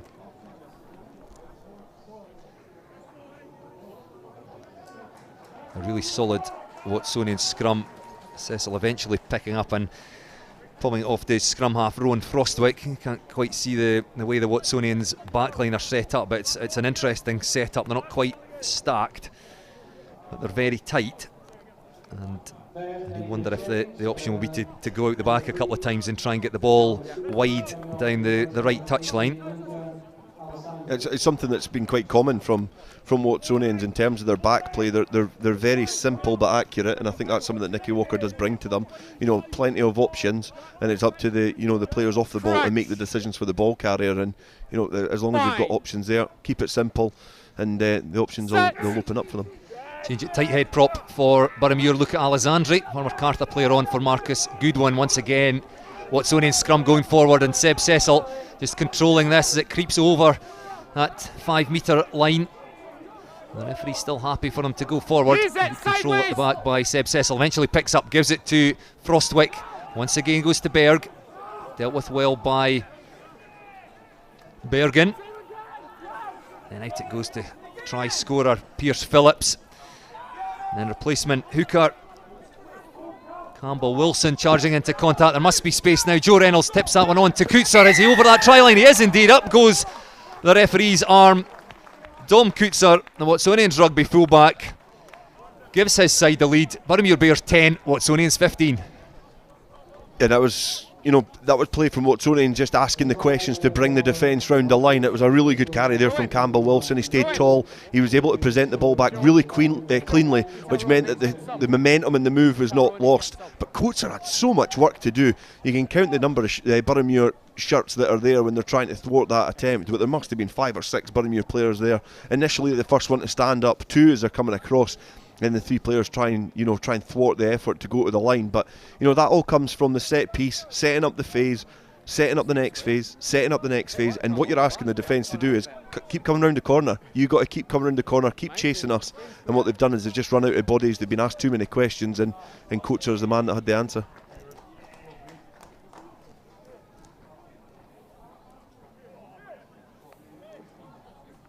So Watsonians have worked their way back into this one. Jason Baggett kicking a penalty to level the scores at 10 apiece, and then that Dom Coetzer try giving them that 5 points advantage, and then Baggett adds the extras. So 17 points to 10 they now lead. And we've said so many times that when you feel that Watsonians are perhaps in a bit of danger in a game, they've just got another gear that they can move into, and that's exactly what they've done there. Yeah, it is exactly what they've done. As you can see, Murray Scott's going to come on to replace Rowan Frostwick at scrum half, but that's exactly what they do. They don't play well, and they can still manage to grind out tries and grind out results, and they know they're in a game here, but they've had to work really, really hard for the last 20 minutes to get 7 points. To get 10 points actually, because they got the penalty as well, and that is an excellent clearance kick there from Watsonians to exit their own 22 straight after getting points. They cleared their lines, and they again put the onus back on the Boroughmuir Bears.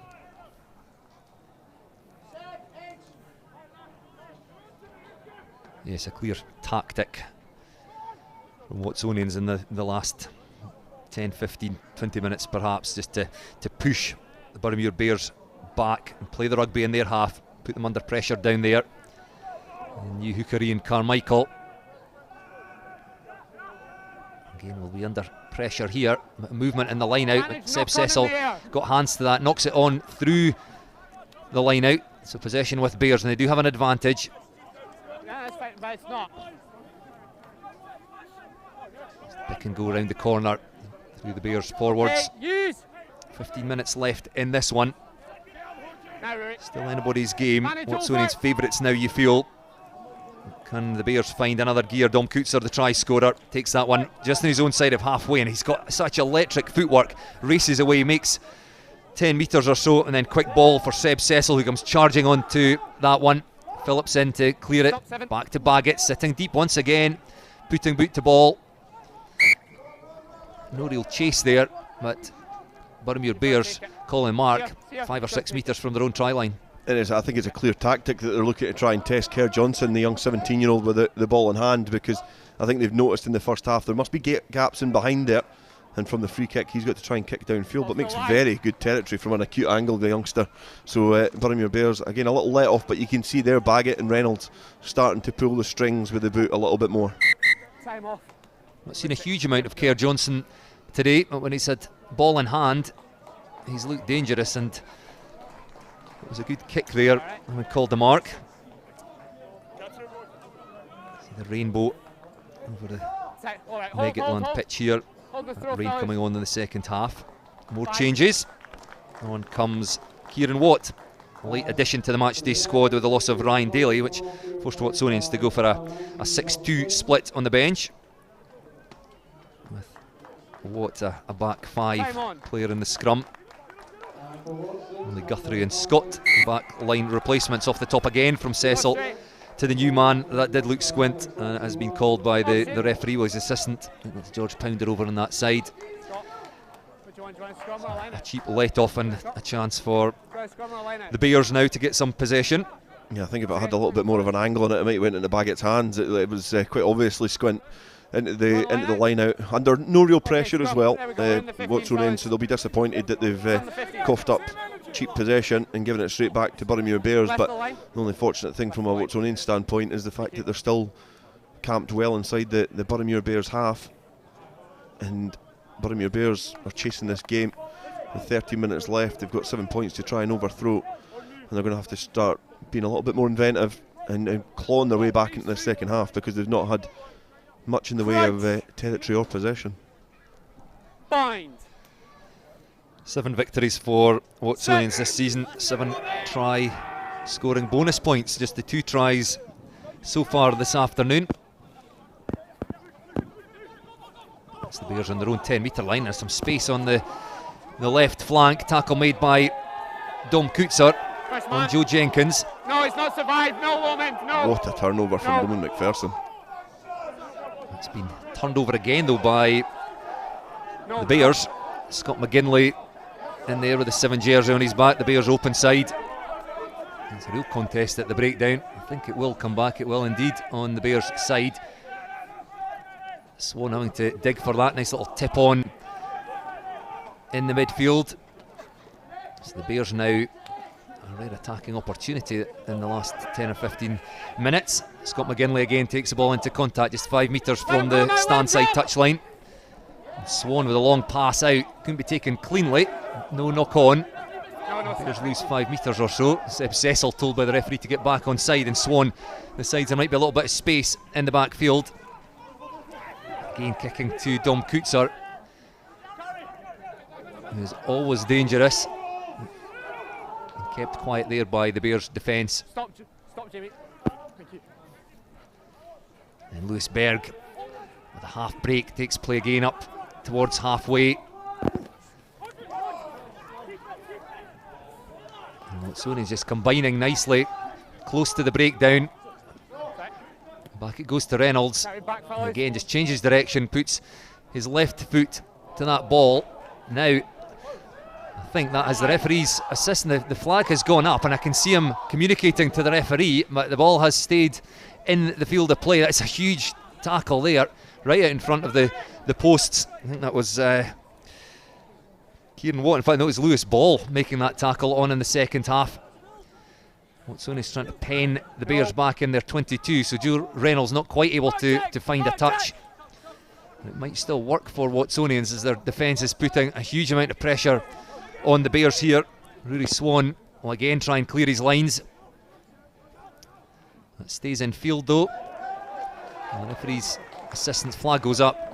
Watsonians could have taken a quick throw in, but opt just to throw into the line out and settle things down. Yeah, settle things down is I think exactly what they're going to do there. The assistant referee certainly did know it was out this time, because it just bounced against the corner flag and then came back into the field of play. So obviously, because it's hit the corner flag and not crossed the white line, it's still play on.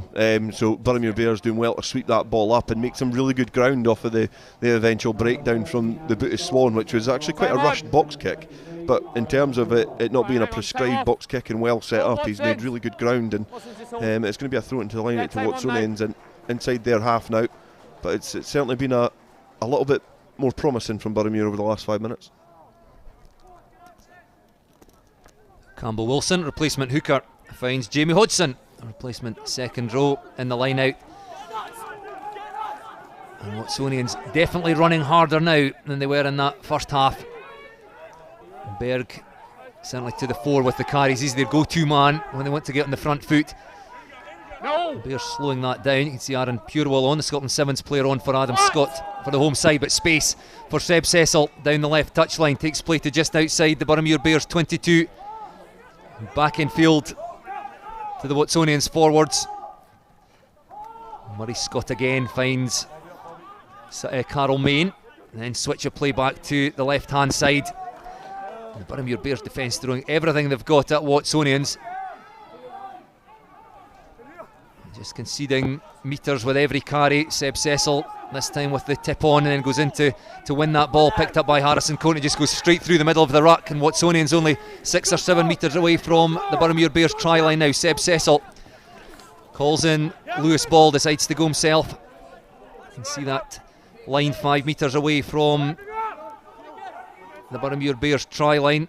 Carol Main this time with the 20th dummy or so of the day, and sticks his head down. Out it comes to Baggett. Now there could be space. Joe Reynolds feeds it back inside to his centre partner Lewis Berg, and Seb Cecil once again gets his hands on the ball, 3rd or 4th time in this phase of play. And Murray Scott out to the forwards. Boroughmuir Bears defending for their lives here. This could be the game if Watsonians can get themselves across the try line. Scott calling players round the corner, and he's got an advantage, so may well go out to the backs this time. And Bears up offside now. Out it goes. Loman McPherson lurking there. Joe Reynolds throws the ball out. Can't be taken cleanly, but it may still work for Angus Guthrie. It does indeed. And the big replacement winger goes over for Watsonians' 3rd try. And just to take the game away from Boroughmuir Bears. Boroughmuir Bears 10, Watsonians 22. Yeah, just utilising that free ball, and obviously the man advantage, because you can see that there's attention to a Boroughmuir player on the ground just as play continues, and the referee signalling that the try was scored by Angus Guthrie. But again, good patient work from Watsonians. Looked a little bit more organised, a little bit more directed there in terms of the way that they were playing their game. So certainly a good score from Watsonians, and Guthrie again showing the impact he can make on the wing, even coming off the bench. Let them take their time. Good hard work by the forwards. Harrison Courtney, I think I mentioned Seb Cecil 3 times at least in that phase of play. Just coming around the corner, offering himself to carry Carol Main likewise. And eventually an infringement from Boroughmuir Bears, giving Watsonians Rugby a free play. Penalty advantage, opting to go wide. And Jason Baggett is throwing the ball out to Joe Reynolds, who threw a bit of a loose pass out, but it bounced up nicely to replacement winger Angus Guthrie, and he goes over for his side's 3rd try. And about 8 minutes left in this one. I think it's safe to say that Watsonians have got the win. I fancy they will want that 4th try in the bonus point. Jason Baggett looking to add the extras, 10 metres in from the left touch line.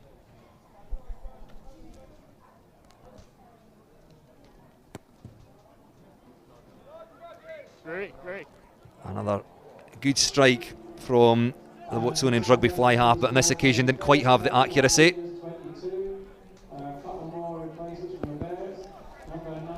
Yeah, it's been a good second half for Watsonians. You know, they've controlled the second half, which is something that they never done in the first half. They were playing rugby in the wrong areas. They were put under pressure from the boot of Bergen, and it's kind of role reversal, because we've not seen a lot of Bergen in the second half, and we've seen a lot of Baggett, and that's the kind of way that this game has went for both sides. It's certainly flipped on its head in the second half. Well, he did say what wind there is was behind the Bears in the first half, and Watsonians in particular, Joe Reynolds has used it well in this second half. Carl May comes flying out the line there to make the spot tackle. And the Bears suddenly find themselves back on their own side of halfway. They won't have given up just yet in this game though. I'll try in the next 2 or 3 minutes would certainly give them hope. Ball kicked through by Jack Bergen, and Dom Coetzer picks that one up 10 metres or so from his try line. And no messing about there. I've seen the day when he would have had a go there himself, but decides, again with that wind at his back, is to put boot to ball and finds a good touch inside the Bears half. Yeah, he's short in stature, and he's got a small lever on his for his legs, but he gets some distance on the ball when he kicks it. He's got a really powerful kick, and he's got a bit of everything. The only thing he's probably lacking is the height as a fullback. He's got pace, he's got power, he's got a good rugby brain. He knows when to come into the line, he knows when to control it, like he just did there. The one thing that obviously, there's not a perfect rugby player, and the one thing that probably disadvantages him is sometimes his height. But he's had another solid game, and he keeps growing and growing in a Watsonian shirt. Ironic to say that. I was just going to pick you up on that, Dale. So Boroughmuir winning the ball from their own line out, but a phase later losing possession. And Murray Scott on their replacement scrum half, popping the ball off to a forward. Has a little go himself, and there is a gap there.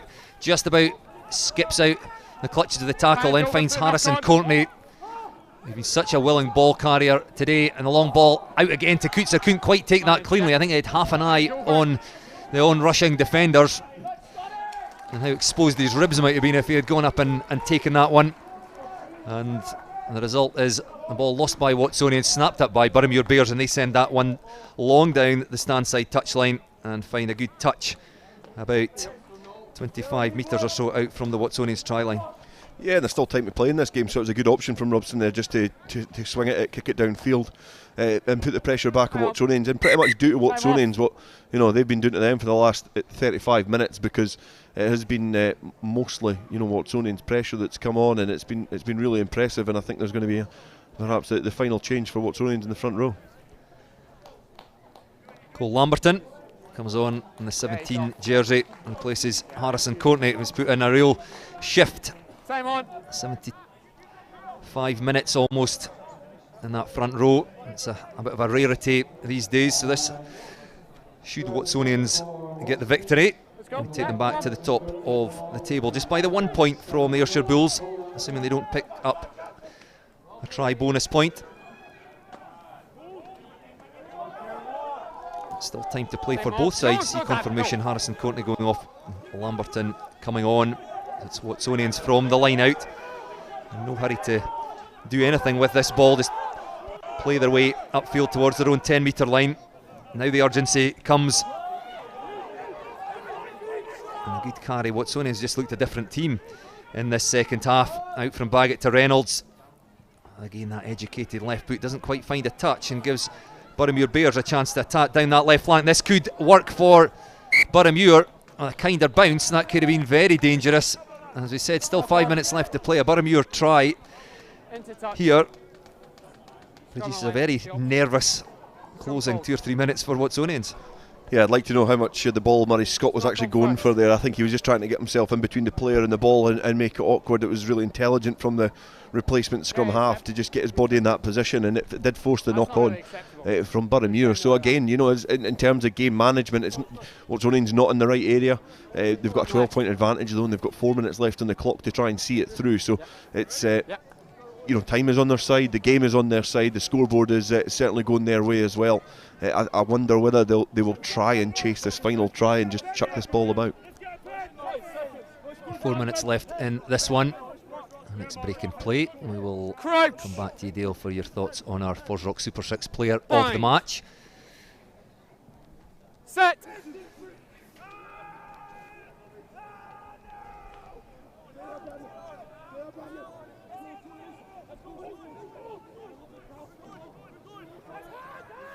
Pressure on from the Bears scrum there, and Seb Cecil has to pick up going backwards inside his 22. Inside, Jason. And Murray Scott just pops the ball off to Lewis Ball. Up we get, fellas, let him go. And just to create a better angle for the kick, and now he'll fire this ball back to Baggett. And the option of Reynolds or Baggett. Reynolds has been the go-to option really for the kick, but Baggett on that occasion. And as we wait on the line out here, Dale, your player of the match. I think that, you know, in the second half, I think a lot of the Watsonians players certainly put their hand up, but that man sitting there just currently scratching his face and getting a well-earned rest. I think Harrison Courtney is a well-deserved FOSROC Super 6 player of the match, because there's not often an occasion you see a prop go for 75 minutes, but up until 73 minutes he was still carrying ball. And I think he's had a really, really impressive showing this afternoon, and he's put Watsonians on the front foot in the second half. So he's a well-deserved Super 6 player of the match. Watsonians of the dominant scrum this afternoon. He's been at the coal face, but carried so many times to get his side on the front foot. So well earned Super 6 player of the match. Time on. A lull in the action here. We backed it with a line out, and Ian Carmichael to throw in as the clock ticks down. Boroughmuir Bears are going to strike. They've got to do it now. Tristan Andrews on now, wearing the 20 jersey.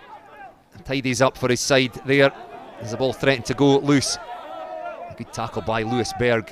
Throws his man to the ground. Back it comes for Swan, then Bergen. And off to Callum Atkinson. Bears struggling to get themselves across that halfway line. Ball pulled back again rather untidily. And the ball squirts loose. This could work. Dom Coutser gets boot to ball there. Just lost his footing. In fact, it's not Dom Coutser, it's replacement scrum half Murray Scott. And you can see Scott there, how happy he is with his bit of work, because that has won his team a scrum 5 metres out from the Boroughmuir try line, and this their chance to go for that 4th try. Yeah, that loose bouncing ball was first defended by Baggett. He's kicked it through, and then Murray Scott's hacked it on. And Kerr Johnson, I think, thinking he's under a little bit more pressure than what he did initially anticipate, he slid onto the ball and just dotted it down, carried it over the line. And I think there's been a little bit of, a bit of a mix-up in his head there, not knowing where he is, not knowing how much pressure was there, because it's allowed this, this last attacking opportunity to come in for Watsonians. And you would imagine that the hammer's going to go down now, and they're going to put the pressure on up front, and they're going to really snatch and try and go for this bonus point try. Crouch. Bind.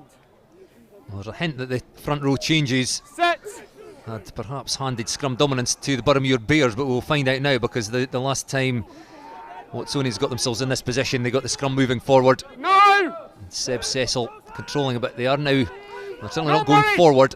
So Murray Scott's going to have to clear it out to Baggett, and you can see Berg running on at pace, but instead it goes out to Guthrie, scorer of the last try. He sets up a ruck in the midfield. Around the corner comes Lewis Ball. Hands in from Bears, can't get hands on that though. They have knocked that one on. Joe Reynolds clatters into contact, and good quick ball again. Almost through. There goes Cole Lamberton. Hang on. And Watsonians forwards flood round the corner, but the referee saying, This is perfectly legal, well, it wasn't in fact no advantage. I think he was perhaps concerned for an injury on the ground there as Cole Lamberton took that ball into contact. So we'll come back for the scrum after some treatment to the replacement prop. Yeah, 5 metres shorter of that pitch, that would have been a great try. But he's obviously he's taken a whack as he's tried to carry the ball forward, and they were making really good momentum again. I like what Watsonians do off first phase ball, because you look like it looks like they're really congested, and all of a sudden all the options start to open up just as they're close towards that defensive line. And there, Guthrie coming off his wing again. It's something that they quite often use. That using the winger coming off the blindside winger coming off of his wing, coming in field and trying to set something up. But you can see it's going to mean that there's going to be a return to the field for Harrison Courtney, so he's going to get his minutes up yet again. So it's been an impressive performance. So they've rested his legs, but obviously Cole Lamberton, who's lying currently prone on the ground. He's in a little bit of pain. They're quick to attend to him, and the referee, good management from him to notice that, and blow the whistle so early to make sure that he was tended to. No, I did. Courtney back on, as you say, born in Hamilton, New Zealand. Does have a Scottish grandfather. 8 appearances for Edinburgh Rugby. Played the bulk of this season with Watsonians. Okay, so there is 10 seconds remaining. About a minute left in this. I suspect this will be the last action of the game from the scrum. The question is, can Watsonians get themselves the bonus point? It'll be their 8th try bonus point in 8 victories. They've only lost so far this season. They've traded wins basically with the Ayrshire Bulls. They beat the Bulls at Myerside and then lost through at Millbrae. You just wonder how, obviously this game is going to have big ramifications on the next game that we have, and then the final weekend. There has been a lot of tinkering with the squads, and you just wonder as we go forward and we kind of reach the crescendo of the Super 6 Championship. I'm just wondering what the squads are going to look like, especially in the semi-final weekend. What kind of makeup are these teams going to have? Because as you said, Ayrshire Bulls and Watsonians have traded wins. They both need to beat different opposition to get to the final at the Dam Health. I just wonder what each team's best team is, because I feel that Watsonians over the last few weeks have kind of hit a little lull, but they've still been able to win games. But when it's knockout rugby, it's a completely different kettle of fish, and I just do wonder what kind of the makeup of their team will be. Yes, because you touched on it earlier. You can bring in the superstars. I mean, you've got a Scotland international on the bench in the shape of Jamie Hodgson. You start today with Pierce Phillips, but his first involvement, I think, with Watsonians rugby this year. Leroy Atalifo likewise. Harrison Courtney has been involved a lot, as we say, but as I say, you're bringing in big names, but it appeared to disrupt their game plan a little in that first half, but they've started to gel. But as you say, you wonder if they just go back to tried and trusted combinations in that semi-final. Yeah, totally, and I think that you're also looking at players like, say, Guthrie, who's obviously got on the score sheet today. Does he get his place back on the wing? Because I think he's been really good, but I think one of the interesting things that'll be is who is Watsonians' number 9? Like, who is their first choice 9? Because Rowan Frostwick obviously getting game time today. Murray Scott is on the bench. Rory Brand is not in the squad. So if they're going to be playing Ayrshire Bulls, what kind of 9 do they want? Do they want a more pragmatic 9 in Frostwick who perhaps put the ball quite well, or do they want somebody with a little bit more pace to move this Bulls pack about? Bearing in mind we've still got a game before, I'm maybe getting a jump in the gun a little bit, but in terms of playing Boroughmuir or Heriots again, they also have big packs. It's not like they're the Harlem Globetrotters of rugby that chuck the ball about. So it's going to be interesting to see what the makeup of the squads will be going forward. Another decision, Lee Millar, assuming he's fit, versus Jason Baggett, because I mean, Lee Millar, you and I commentated on that big win against Stirling Wolves, and you chose Dom Coetzer as the player of the match that day. Lee Millar had to present him with it and might have felt that he should have stuck it round his own neck, because he was outstanding that day. Yeah, it was great. He brings something different to Baggett, and bearing in mind that was Lee Millar only a week removed from tearing up the dance floor at Craig Borthwick's wedding, so he was certainly in good form. And he's a really skillful player. He's got a lot of experience, good with the boot, and you feel in the first half, I think Watsonians are a different team with Lee Millar at 10. He would perhaps point them in the right areas, even into the wind. For me, I think the half-back pairing of Brand and Millar would be my first choice. I do like Baggett as a 10. I think that in wider defences and wider pitches, he's perhaps a better 10, because he's got the ability to take the ball to the line and also cut through. But I think Millar's just got a little bit more to his game than what Baggett does. So it's going to be interesting. But certainly, even from a Boroughmuir Bears point of view, you've got to look at this squad, and it's a team that's developed and it's pushed on from where they were the last season, and bringing in the youngsters. We talk about Blythe Lafferty's got on the score sheet today. I think Liam McConnell's been brilliant in the back row as well, and then Kerr Johnson the wing. Nobody that I've just mentioned is above 18 years old, which is exactly what the Super 6 is for. Yes, the Bears finished 5th in the championship last year. Looks like they may well finish 3rd in the table and get themselves a playoff semi-final spot. And what they will have got from today, we're saying that we're very much talking Watsonians and the Ayrshire Bulls, and they will both have home advantage, which puts a different spin on it. But the Bears will feel that perhaps they can compete on any given day. If they played Watsonians or the Bulls 10 times, they're probably going to lose the majority of the times. But in a playoff semi-final, one-off game, perhaps more pressure on the home side expected to win. Can they produce a shock?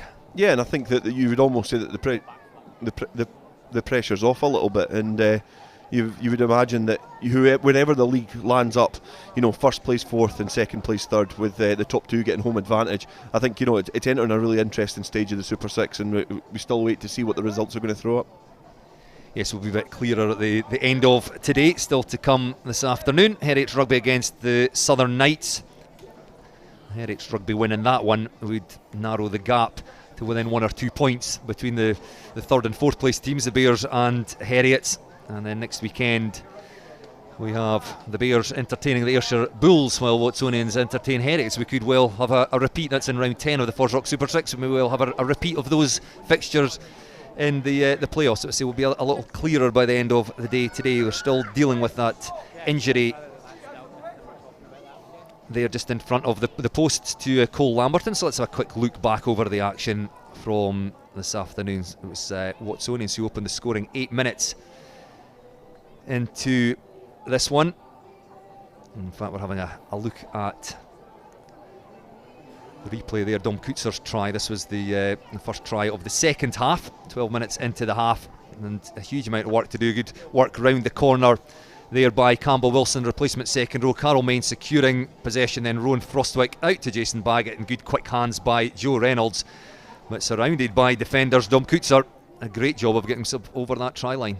Yeah, I think that perhaps the most important part of that phase of play was the quick hands. You'll maybe not get the best angle at this one, but there from Reynolds being able to shovel the ball across, and you can see Dom Kutzer using a lot of power, and there's a complete cluster of Boroughmuir Bears players there that are all kind of congregating round about that contact zone. They still couldn't keep the wee man out.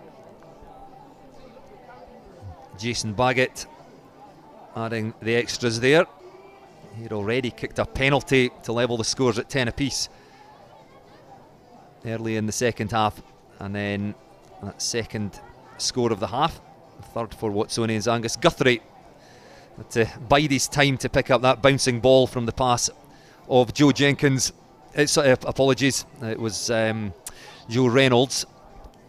The spin round did well to take it in the end, but the Boroughmuir defence just out of players, and over he went.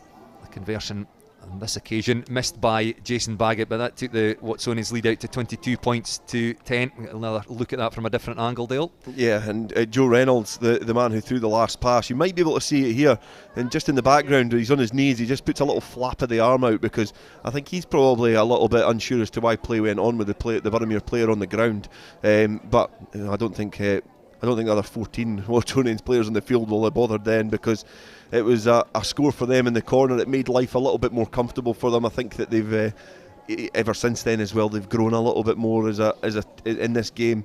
They look like they've got a little bit more control over their opponents, and it's just unfortunate that the injury to Cole Lamberton has put a little bit of a dampener on this game, because obviously they're taking a lot of due care and attention to the replacement front row, and hopefully, I certainly wish him all the best and wish him a speedy recovery, and hopefully it's not as bad as it looks.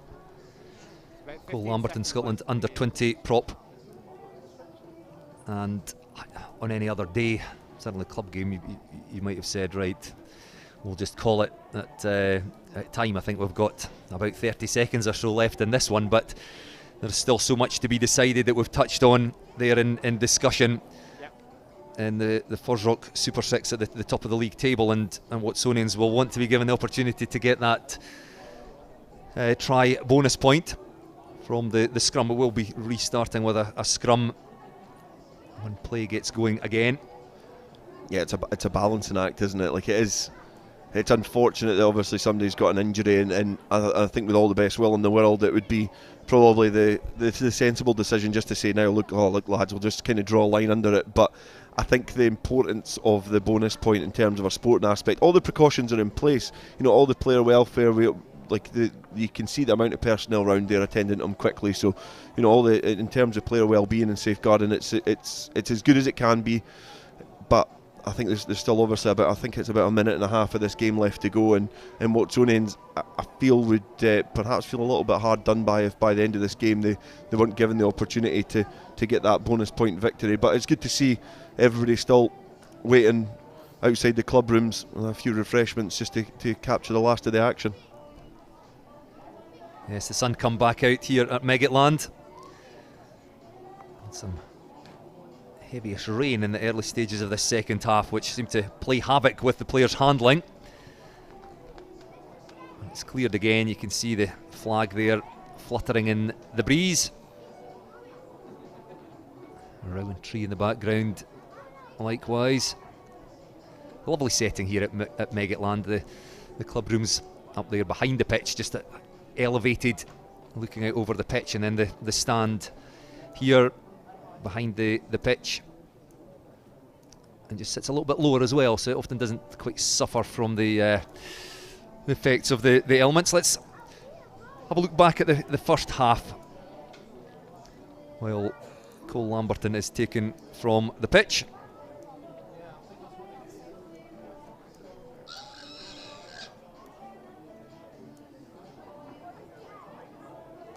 I think that perhaps they're going to be moving Cole Lamberton quicker than we maybe anticipated there. You can see them getting the reinforcements, because not to throw any light on the issue, but Cole Lamberton is a big guy, and I think that if he's going to be lying prone on the ground, then obviously there's going to need to be a little bit of reinforcements to get him safely off of the field of play. And obviously I echo that we said before. We wish him the best in the speedy recoveries. That the spectators also are putting that sentiment across with a round of applause as he gets carried off. Well, it didn't look like they were the board. They were still carrying it. So whether he was on that or not, we seem to have lost pictures. Apologies. At home. A quick reminder of the score here at Meggetland in round 9 of the FOSROC Super 6. Boroughmuir Bears 10, Watsonians Rugby 22. No, it's not. The Bears led 10 points to 7 at half time. Lead overhauled. Baggett penalty 12 minutes into the second half. Then Dom Coetzer try 10 minutes later, converted by Baggett, and then the Angus Guthrie try, the third for his side. Crouch. Can Watsonians go over for this fourth try, bonus point try? You can see Baggett standing directly behind the scrum and Lewis Berg behind him, so they've got the option to go right, and they've got 15-16 metres to play with. Well, they could flood left and the ball out the back to Lewis Berg. He will be their go-to ball carrier here. They're going to go to the right, and Berg comes round the corner, just sticks the head down and crashes into contact, crawls his way forward. Calls from the crowd for double or triple movement there by Berg, but he wasn't held. He's taken his side to a metre or so short. And Watsonians just trying to take that direct approach. Ball with the forwards. Round the corner they go again with Bobby Bratton, replacement on the tight head side of the scrum. Loose ball in there. Watsonians still only a metre or so short. Tremendous defence here by Boroughmuir Bears, close to their goal line. The game is gone, but they do not want to concede another try. Another pick and go by Watsonians. Jamie Hodgson, the man driven back. Again, replacement hooker Campbell Wilson has a go. Kieran Watt now. In come the hands from Boroughmuir Bears. Use it! Murray Scott just pushing the forwards just that little bit wider out towards the posts. You get the feeling that this may well be released if the Watsonians can't get themselves over the try line. However, I think they are over this time. The referee's arm does go up. You felt it was just a matter of time before they scored, and I think that is Bobby Bratton, the replacement prop, who has gone over and got the fourth try, wins his side a bonus point. look how hard that is, the players coming round the corner. Now from that phase before, if we get a similar angle again, you can actually see there's like one player went round, somebody's stuck at that ruck, which actually stops the movement round. They're pushing players round, and then other players are having to go round the back of the Boroughmuir players to get their line in defence. And you know, that's a little bit of everything. That's a little bit of organisation, it's energy, it's awareness, it's communication. And I feel that Watsonians did the ugly things exactly right there. They just picked and went. They went round the corner, they went left, they went left, they went left, they went left, and they asked the opposition defend us. They weren't able to, and Bobby Bratton went over for a score in the end, and it's a bonus point score for Watsonians, and it's just rewards for their second half effort. We didn't see the conversion, but I assume from out in front it was successful. Just awaiting confirmation of the final score. I think Boroughmuir Bears 10, Watsonians Rugby 29, and there'll be many observers that will say that probably doesn't reflect the balance of the game. Boroughmuir Bears led 10 points to 7 at half time, and Watsonians Rugby lifted it a gear in that second half and gradually just turned the screws. The try for Dom Coutser and then Angus Guthrie shortly after, and they had to wait till 2 minutes into injury time at the end of the game before getting that fourth bonus point try through Bobby Bratton.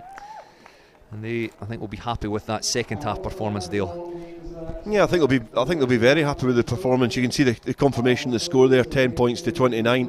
Bearing in mind that at half time here it was 10 points to 7 to Boroughmuir Bears, so to be able to score 22 unanswered points in the second half is the sign of a good team, and it's certainly the sign of a team that aren't playing too well. You know, they flattered to deceive in the first half. They didn't really play too well. They didn't set the head of the light. They allowed Boroughmuir to dictate play. They allowed them to pin them back and put them in bad positions. And in the second half, you know, it was all Watsonians really. You know, there was quite a bright opening 2 minutes from Boroughmuir Bears, and then after that it was Watsonians who really, you know, suffocated and strangled the Bears for the duration of the game, and rightfully so. I feel that they, you know, over the piece they were probably the better team, but got the bonus point win in the end as well, getting that last minute try. That'll certainly, you know, keep the pressure on Ayrshire Bulls and gives them a little bit more confidence going into the end of the campaign. A hard-fought win for Watsonians in round 9 of the FOSROC Super 6 against their near neighbours, barely half a mile separating the two pitches, Meggetland and Myerside. The Meggetland pitch now bathed in sunshine after that rain early in the second half.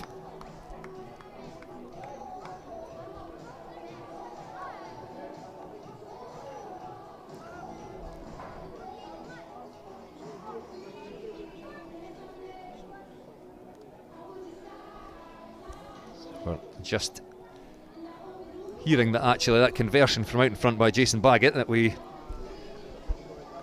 thought was successful was in fact not.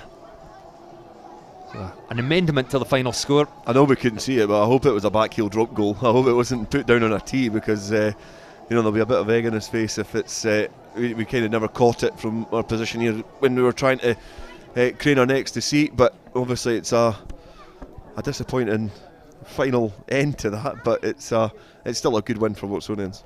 Yes, doesn't have any material effect. They still get their bonus point, 5 points, which takes them back to the top of the league. They will lead Ayrshire Bulls by 2 points. They've held that lead ever since beating the Southern Knights on the opening day down at the Greenyards and never given it up. So a quick reminder of our player of the match, Harrison Courtney, Edinburgh Rugby player, loose head prop, who worked very hard on the scrum, but Dale did just a huge amount of work in the loose. Yeah, definitely. I think he was everywhere. Even, you know, you've seen that. I'm trying to think. I think it was a try from Coutser actually, and he was carrying the ball 2 phases before, and then managed to get round the corner, and he was offering himself up. It did get past the Baggett, but it's those questions. It's that work rate and that energy, and for a guy who's been pretty much in.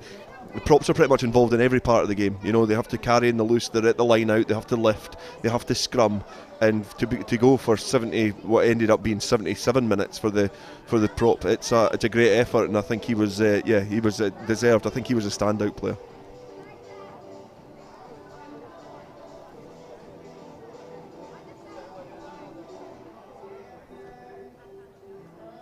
The two teams just out in a huddle out in the sunshine at Meggetland. Let's take a chance to look back at now the two results that we've had this weekend so far. In FOSROC Super 6 round 9, Ayrshire Bulls 26-0 winners over Stirling Wolves last night down at Millbrae. They will be very hard to beat down there. And then the game we've just watched, our early kick-off this afternoon. Boroughmuir Bears 10, Watsonians Rugby 27. And still to come this afternoon, Heritage Rugby against the Southern Knights. It's a 4 p.m. kick-off at Golden Acre. Perhaps have a look at the effect that's had on the league table. We see that Watsonians jump back over Ayrshire Bulls again. They have that 2 points advantage at the top. We already know that they will have home advantage in the playoff semi-finals. It's just a question of who they will play in those games. Will it be the Boroughmuir Bears or Heriot Rugby? They've already qualified. Southern Knights and Stirling Wolves season will be done after round 10.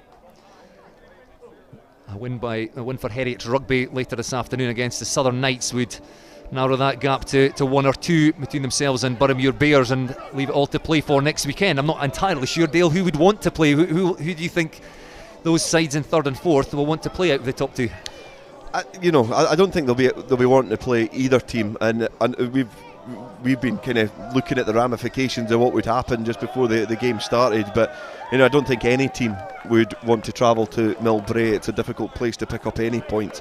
You could see the Wolves obviously had to go there last night and pick up a result, but obviously in the end they weren't able to. And you can see Watsonians are just lifting what is a trophy there, and it's the second leg of the Alan McNeish Trophy, which they're actually raising up there, which is a game which is played between these two teams, and so it's nice to get a little bit of silverware in there as well. And you can see the captain for today's game, Seb Cecil, was the man collecting that. But back to your point, which I'm digressing slightly, but it's back to your point, I think that Watsonians and Ayrshire Bulls are the form teams. I don't think either team will want to play either of them away from home. If it was me, I would much rather fancy my chances at the moment against Watsonians. However, you're still going to that game second favourites, like heavy second favourites at that. So, it's going to be interesting to see what the second game this afternoon impact that has on the table. But there's certainly still a lot to play for going into the final weekend. So Watsonians will top the league after round 9. We still have one game to come this afternoon. Thank you for watching this one. Dale and I will now head for a quick coffee, but you're stuck with us for the whole of the afternoon. We will be back at 3:50 to take in our final game of the afternoon, Heriot Rugby against Southern Knights at Golden Acre. So please join us again for that one.